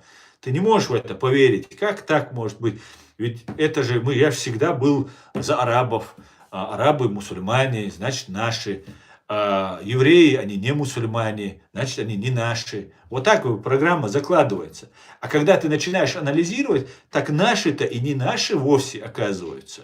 Так наши-то, они-то за русских, за тех, кто нам геноцид совершает 4 века.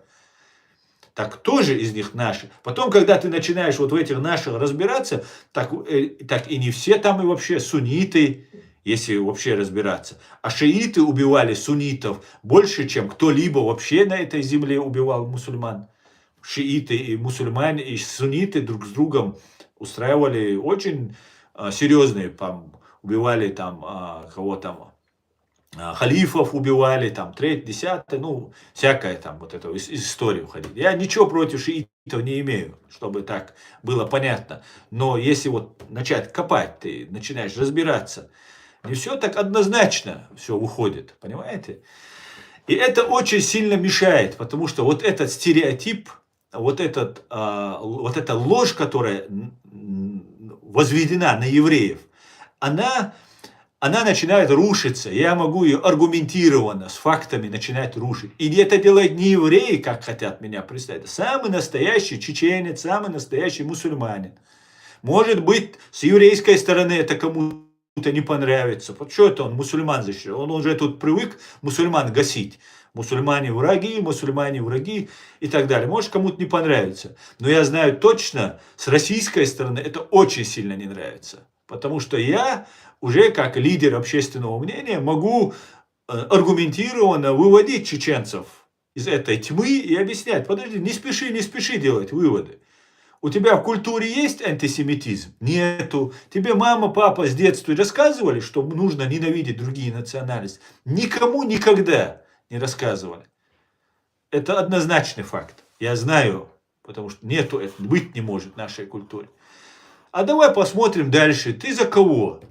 Ты за то, чтобы вот эти друзья Путина и Советского Союза были продолжены. Так вот, этот Сталин, типа Сталин за евреев. А нет, подожди, он хотел евреев себе переманить. Хотел он их, это потому что хороший такой ресурс был. Но евреи не захотели быть за Сталина. Хотя есть евреи, которые живут в Москве, которые служат России, Путину. И в том числе во время геноцида чеченского народа есть евреи, которые там служили, помогали, и убивали, и все делали. Но я обратил один момент, очень важный момент. Первый, кого заступились за чеченцев, еще при жизни Дудаева, был Израиль. Там 50 на 50 с перевесом не хватило там голосов, и 50 на 50 было. Тоже справедливость. Мы врать не будем ни про кого. И самое важное, я еще обратил внимание, если, несмотря на то, что чеченцы там песни про Иерусалим, не чеченцы, а вот Муцураев это пел эту песню, которая была написана не им, скорее всего, и была специально вброшена, чтобы нам ее тут распространяли. И самые сдержанные, воздержанные от критики, от угнетения чеченцев во время геноцида чаще всего были люди с еврейскими фамилиями или имеющие такие отношения к Израилю, к евреям.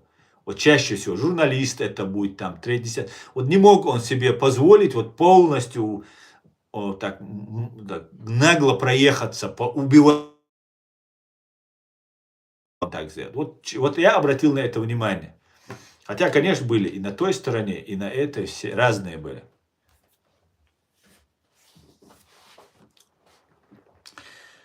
Вот мне пишет Хамелеон, что я не чеченец. Это не чеченец. Это человек, который себе взял ник Хамелеон. Понимаете? Человек просто хамелеон. Все. Это больше вам ничего слышать, говорить не нужно. Понимаете? У него заставка «Палестина нет геноциду». Но нету заставки чеченского флага, где геноцид. Понимаете? Вот вы можете быстро вычислить.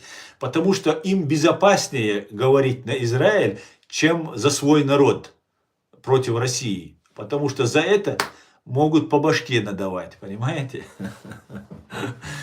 И за Китай они ничего не скажут, за уйгуров. Знаете почему? Потому что Китай это старший брат России. И за это тоже по башке прилетит.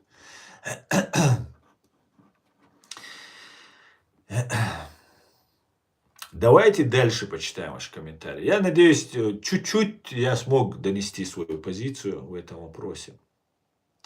Аслан, напомню, в израильском парламенте есть партия мусульманская, представители мусульмане тоже есть. И многие про это молчат.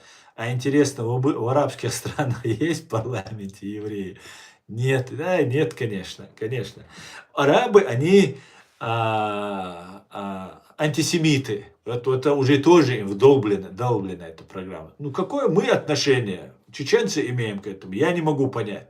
То, что они там манипулируют исламом, ну, это манипуляция, это обман. Нет, я желаю, чтобы Израиль 1000 лет развивался, цвел, стал богатым, сильным, и никто его не обижал, и он не давал себя, не смел его обидеть, и никто не давал его обидеть. Никто не смог его обидеть. Вот что я желаю Израилю.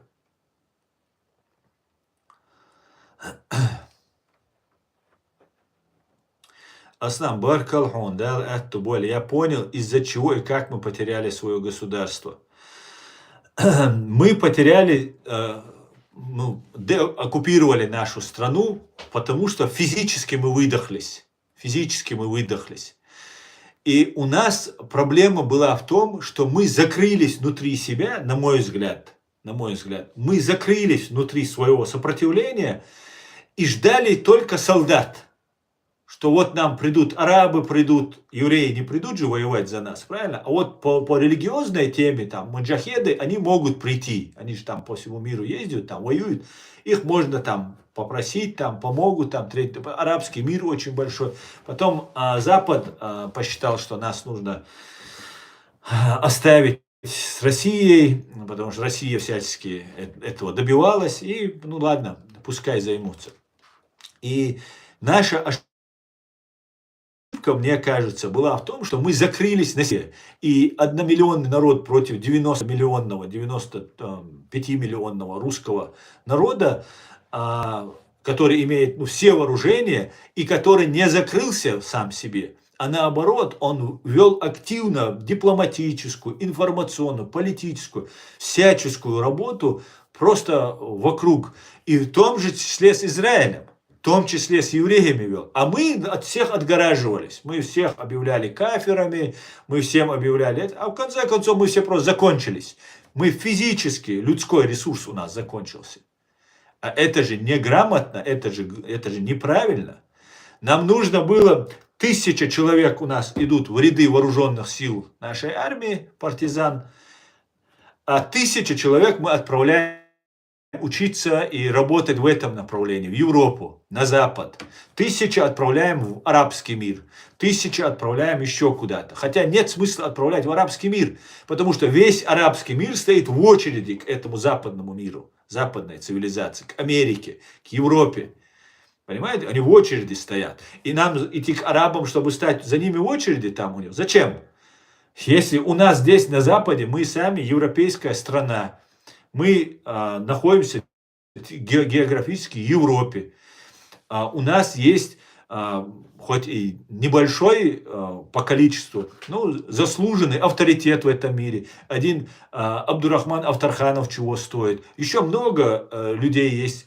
И мы могли бы доносить свою позицию, чтобы нас уважали, чтобы нас помогали. Но в отличие от этого мы не делали такой работы. У нас в Европу уезжали только беженцы и дезертиры. Дезертиры. Причем эти беженцы и дезертиры, они засылались Россией. Под видом ичкерийцев, сегодня смотрите, что происходит. Под видом ичкерийцев здесь находится российская агентура. Под видом ичкерийцев. Это наше упущение. Это упущение всех нас. Всех нас. То, что мы не вели работу, не разбирались с этим совсем. Поэтому в этом смысле у нас мы не могли выиграть физически эту войну, потому что мы уже стратегически вступили в войну в проигрышном варианте. И потом, когда нас пристегнули уже к международному терроризму исламскому, то дело в шляпе, дело времени было, когда мы закончимся, наши бойцы закончатся. А мы упорно стояли на своем, упорно, еще глубже, еще это дело, кстати говоря, Кавказ-центр. Та же турецкая спецслужба, тот же Кавказ-центр, потому что я уверен, без турецких спецслужб это не обошлось, под которые нам навязывали Имарат Кавказ, что мы уже все на грани, мы все погибаем, исчезаем, мы говорим Имарат Кавказ, что вот сейчас все там со всего мира мусульмане, и даже показалось, что да, какое-то новая жизнь в наше сопротивление, вдохнули ее, а это оказалось фейком, обманом. Опять русская пропаганда показала, а все это уже происходило под контролем турецких спецслужб, российских спецслужб там, и других. И вот все вот так нас использовали, а потом сказали, все, проект закрыт. Имарат Кавказ закрыт, всех отправляем в Сирию. Понимаете? И здесь Европа, откуда уезжали в Сирию воевать, она, ну да, там... Мы поможем сирийским демократам против Башара Асада и чеченцев. О, нас же выпускают. А там оружие, там можно набраться опыта. Потом можно уже с оружием, вооруженные. И уже поедем освобождать нашу Чечню. Вот так ведь туда ехали вначале. А потом уже все бандиты, какие-то там, какой-то там сидит головорез, плавает в бассейне. Кого-то они там убили, выгнали, или тот сбежал. Плавает в бассейне, вот смотрите, дом, вот у меня тут это. И все вот эта шантропа, которая абсолютно непригодна здесь в Европе, они бабки, бабки, дом заработаем, это все ломанулись туда. Сперва идейные уехали, потом за деньгами поехали, и потом все, оказалось то, что оказалось. Как пылесосом всю нашу пассионарную молодежь высосали из Европы, и уже, ну, фактически мало кто остался. Сейчас все надо заново, нужно людям объяснять, доказывать, что нам нужно освобождать свою страну, работать на Западе, работать во всем мире, работать на информационном, дипломатическом, политическом смысле. Так что так. Так, как-то так.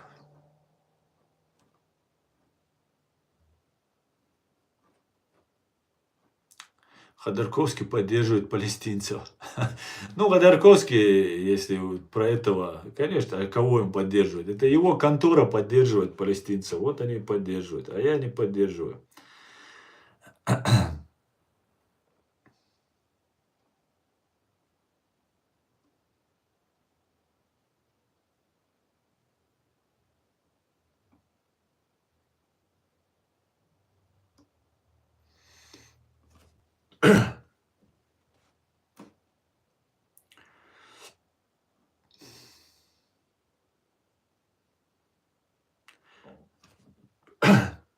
Вот смотрите, Муслим пишет, с ником Муслим. Россия не лучше Израиля. Америка, хотя не притесняет сильно, говорит, и говорит, что я подвержен еврейской пропаганде. Ну ничего, ничего. Я думаю, вы остроили здесь немного, да.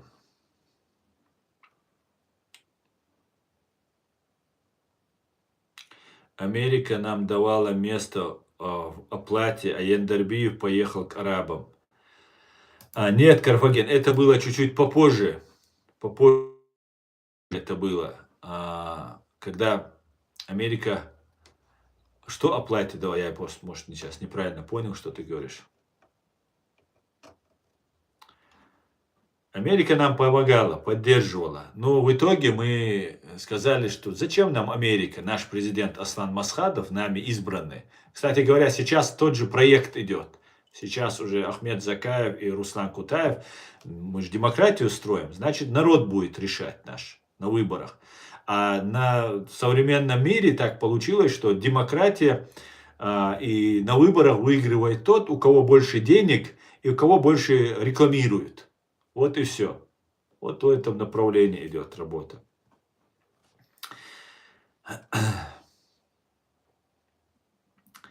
Аслан, напомню, в израильском парламенте есть так, это я уже читал, да, есть.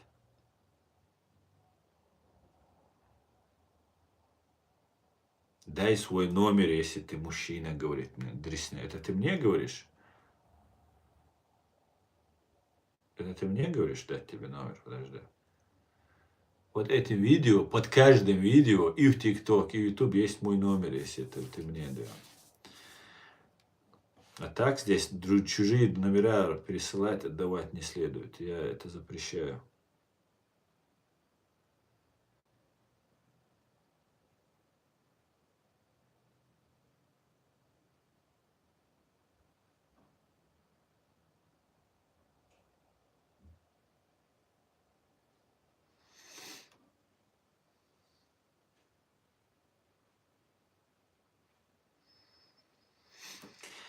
Я думаю, Турция стремится контролировать весь Кавказ и быть ее представителем на мировой арене. Это очень опасно и независимостью не пахнет.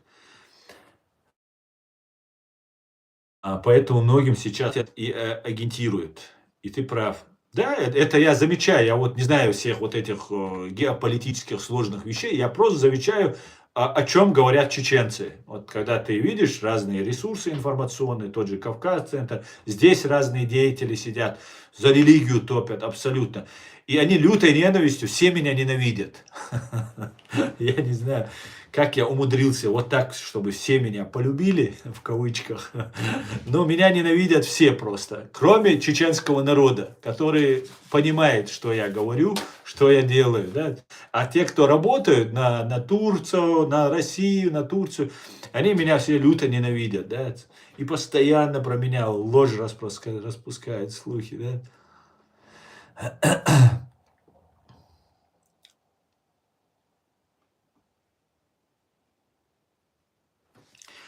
После деоккупации и если свободная Ичкерия будет такие же сторонники, как ты, инвестиции и дружба с Израилем гарантированы, но на взаимно выгодных условиях. Ну, деоккупацию нужно еще дожить. Такие, как я тебе скажу, большинство чеченцев разделяют мои взгляды. Абсолютно, 100%.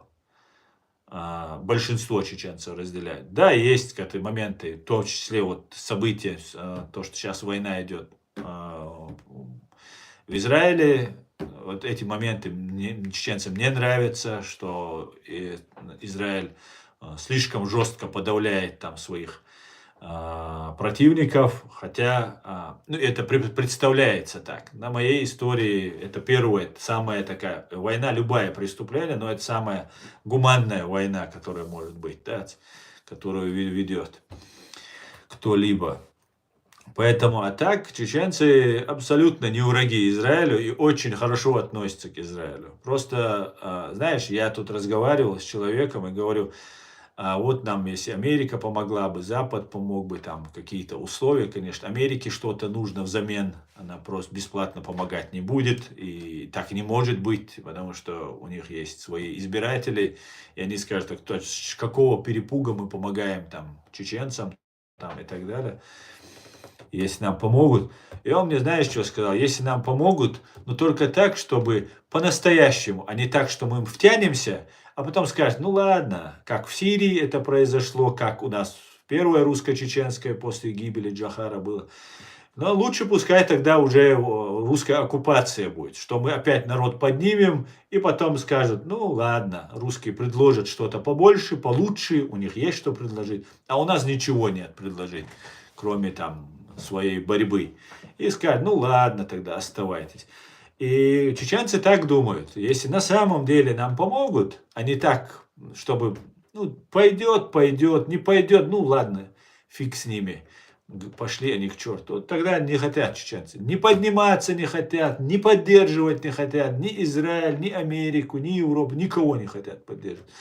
Зато это безопасно, они говорят. Зато мы живы, зато наши женщины, дети живы, их не убивают, их, они накормлены, сыты и так далее. Поэтому как-то так.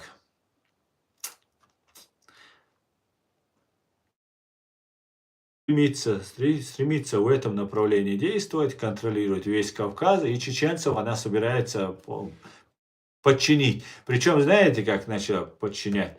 Подчинить хочет. Нежно так, ласково, так, без грубости, чтобы чеченцы. А чеченцам там, кто у них, агентуре своей бабки башляют, и тот начинает, вот смотрите, он там еврей, он там враг мусульман, он враг чеченского народа. А где эти настоящие, кто не враги? Я не вижу их.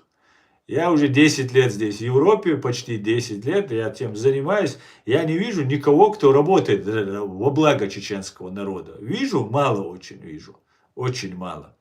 Я вижу только то, что каждый преследует свои интересы, либо интересы каких-то спецслужб. Ну, соответственно, свои, потому что ему эти спецслужбы денег дают. Вот и все.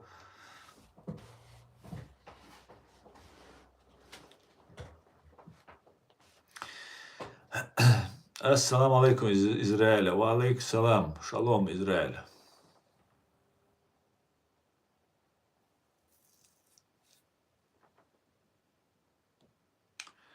Спасибо, и надеюсь, что много чеченский народ поймут, что Кадыров угроза Чечне.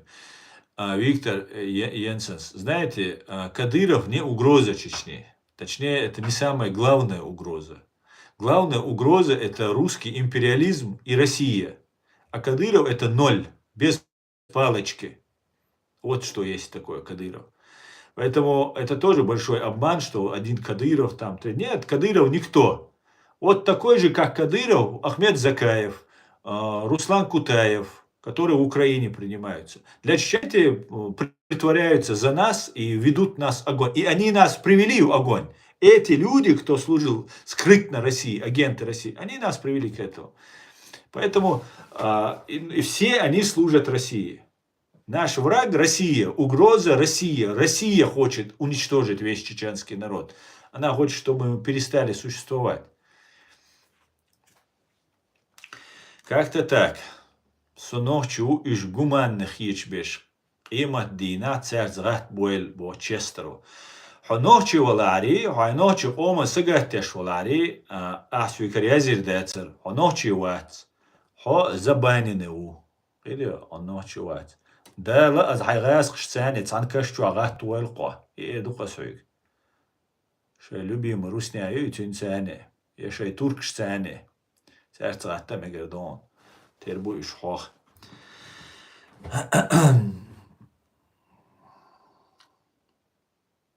Мы должны надеяться только на себя и больше ни на кого, кроме Всевышнего Аллаха, говорит Резван Абуев. Резван, когда ты, например, идешь что-то делаешь, да, где-то там, я не знаю,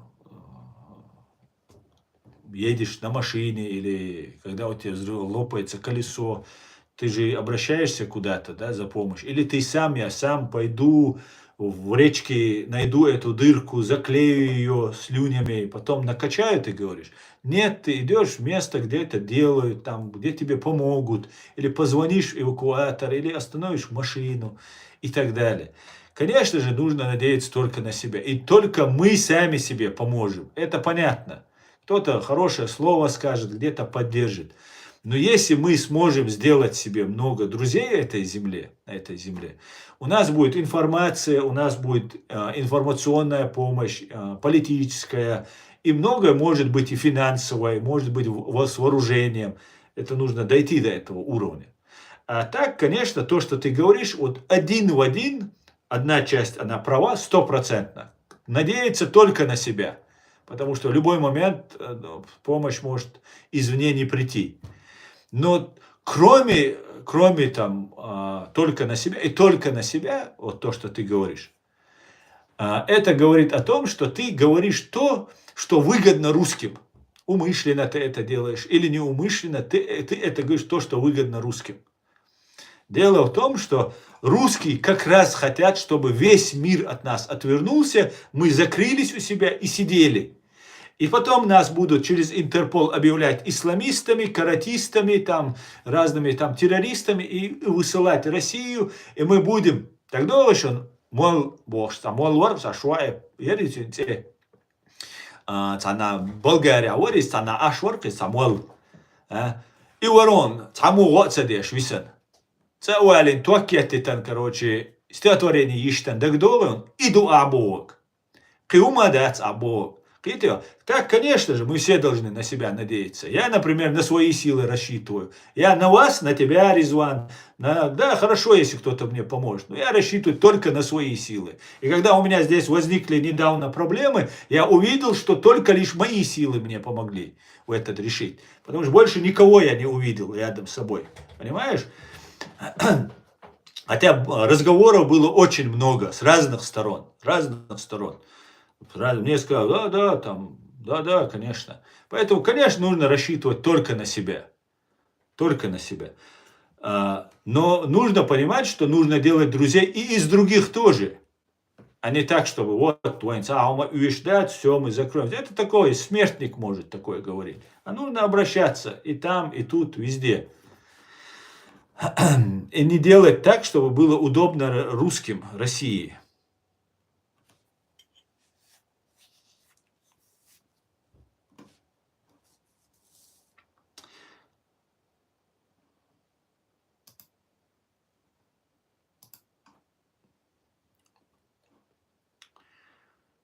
Так.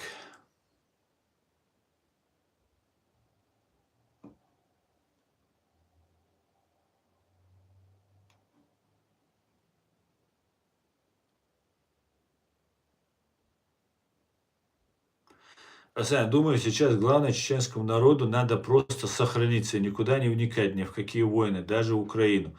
И после деоккупации на честных и независимых выборах избрать президента. Да, это, ну, к этому мы идем, об этом мы призываем. Это абсолютно с тобой согласен. Спасибо тебе за эту информацию, которую ты постоянно говоришь. И это очень важно доносить до чеченцев, чтобы понимали, что нам нужно никуда не вмешиваться и постараться сохраниться.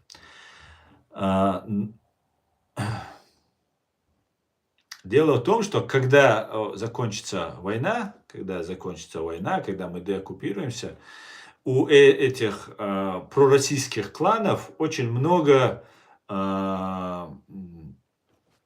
финансов, которых у нас нет. У них есть опыт, которого, например, у меня нет.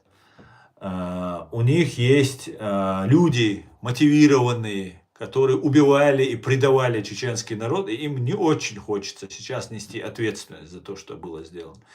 Поэтому в этом плане, я думаю, если даже на честных выборах мы можем им проиграть.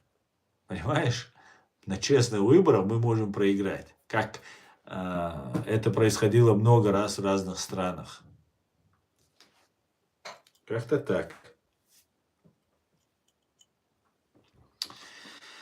Как-то так. У меня создалось впечатление, что проблема Ичкерии – это постоянная борьба между кланами. Нет, Дометьев, это очень ошибочное и ложное представление у тебя создалось. У нас нет кланов. Я не представляю никакой клан. Я рядовой гражданин Чеченской Республики, который решил помочь своему народу.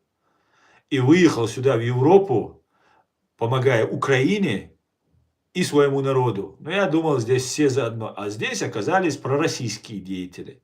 Понимаешь? И вот я начал раскачивать ситуацию, и вот я столкнулся. Я ни в какому клану не принадлежу. Никакому клану. У нас есть только два клана. Это есть пророссийский клан и антироссийский клан. Все, вот два клана есть. Все остальное это... Поэтому это ошибочно. У вас в Украине, да, с этим я согласен. У вас там кланы, потому что КГБшники у вас там рулят. Сейчас, во время оккупированной Чеченской Республики Ичкерия, тоже кланы. Вот один из кланов кадыровский, другой клан это старая советская завгаевская номенклатура. Это Закаев, Кутаев, это вот они, один из кланов.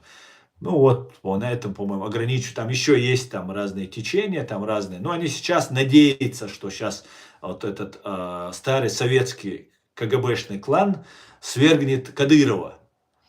Но они сами не могут, потому что они хотят живыми остаться. И не хотят там кровную месть, там вот эти разборки, все 30. Они обычно используют других людей для этого. Для этого они поднимают народ и бросают его в пекло. И сейчас Закаев, они хотели бы использовать. Но как мы видим, сколько было вложено пропаганды, сколько было денег вложено в Закаева в Украине. Но чеченский народ не пошел за Закаевым, как мы заметили. И те, кто пригласил Закаева, что вот он сейчас 300 тысяч всех чеченцев с Европы соберет, и мы сейчас маршем двинемся на Москву, чеченов отправим за нас воевать, там 3-10, сели в лужу, мягко говоря. Сели в лужу. Кто будет за это нести ответственность? Настоящие наши представители в лице президиума, они игнорировались.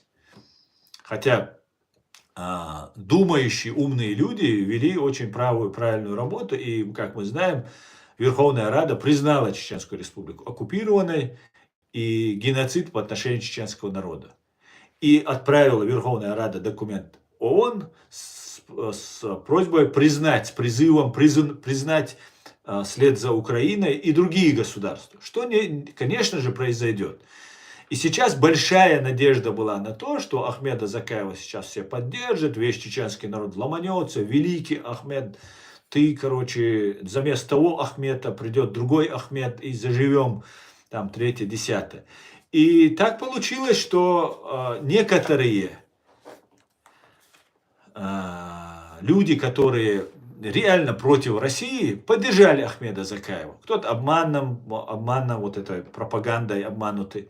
Кто-то в силу других обстоятельств, в надежде, что урвет себе какую-то власть, что сейчас Ахмед Закаев придет к власти, сейчас там 3-10, и что получится. Не получилось. Не получилось. Но мы, чеченцы, зато увидели многих лиц, которые мы еще считали вчера в своих рядах, что они за независимость, свободу Ичкерии, а они сейчас рядом с Закаевым оказались. Хотя Закаевым все-таки не так много оказалось. Публичных лиц мы одни и те же, вот это его старая труппа театральная. Вот все, больше там никого нет. Все, на этом все заканчивается.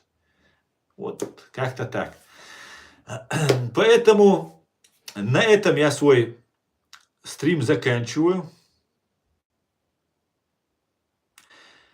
На двух последних комментариях, которые Мехедрионе, я полагаю, это грузин, ну или Мингрел, на двух комментариях, Мехедрионе и Эда Мамедова. Мехедрионе говорит, чери навеки вечные, все остальное проекты фашистской Лубянки. Полностью согласен. И Эда Мамедова. Какой бы сладкий не был пирог от фашистской Российской Федерации, помните, там всегда яд, и это ловушка, 100% это. Я думаю, Трамп распустит ООН и будет новая международная организация. Страна-террорист не должна быть. Абсолютно 100% я с тобой согласен. Да здравствует Трамп, да здравствует глубинная республиканская Америка. Всего самого хорошего. Слава Украине. Все будет Ичкерия. О, Аллах, благослови Америку, и чтобы она помогла чеченскому народу вырваться вот из этого катастрофического положения. Адикюэль Маш Ойль, всего самого хорошего. До свидания, друзья. Завтра будет стрим с Аядом Идиговым на платформе открытого диалога. Всего хорошего, до свидания.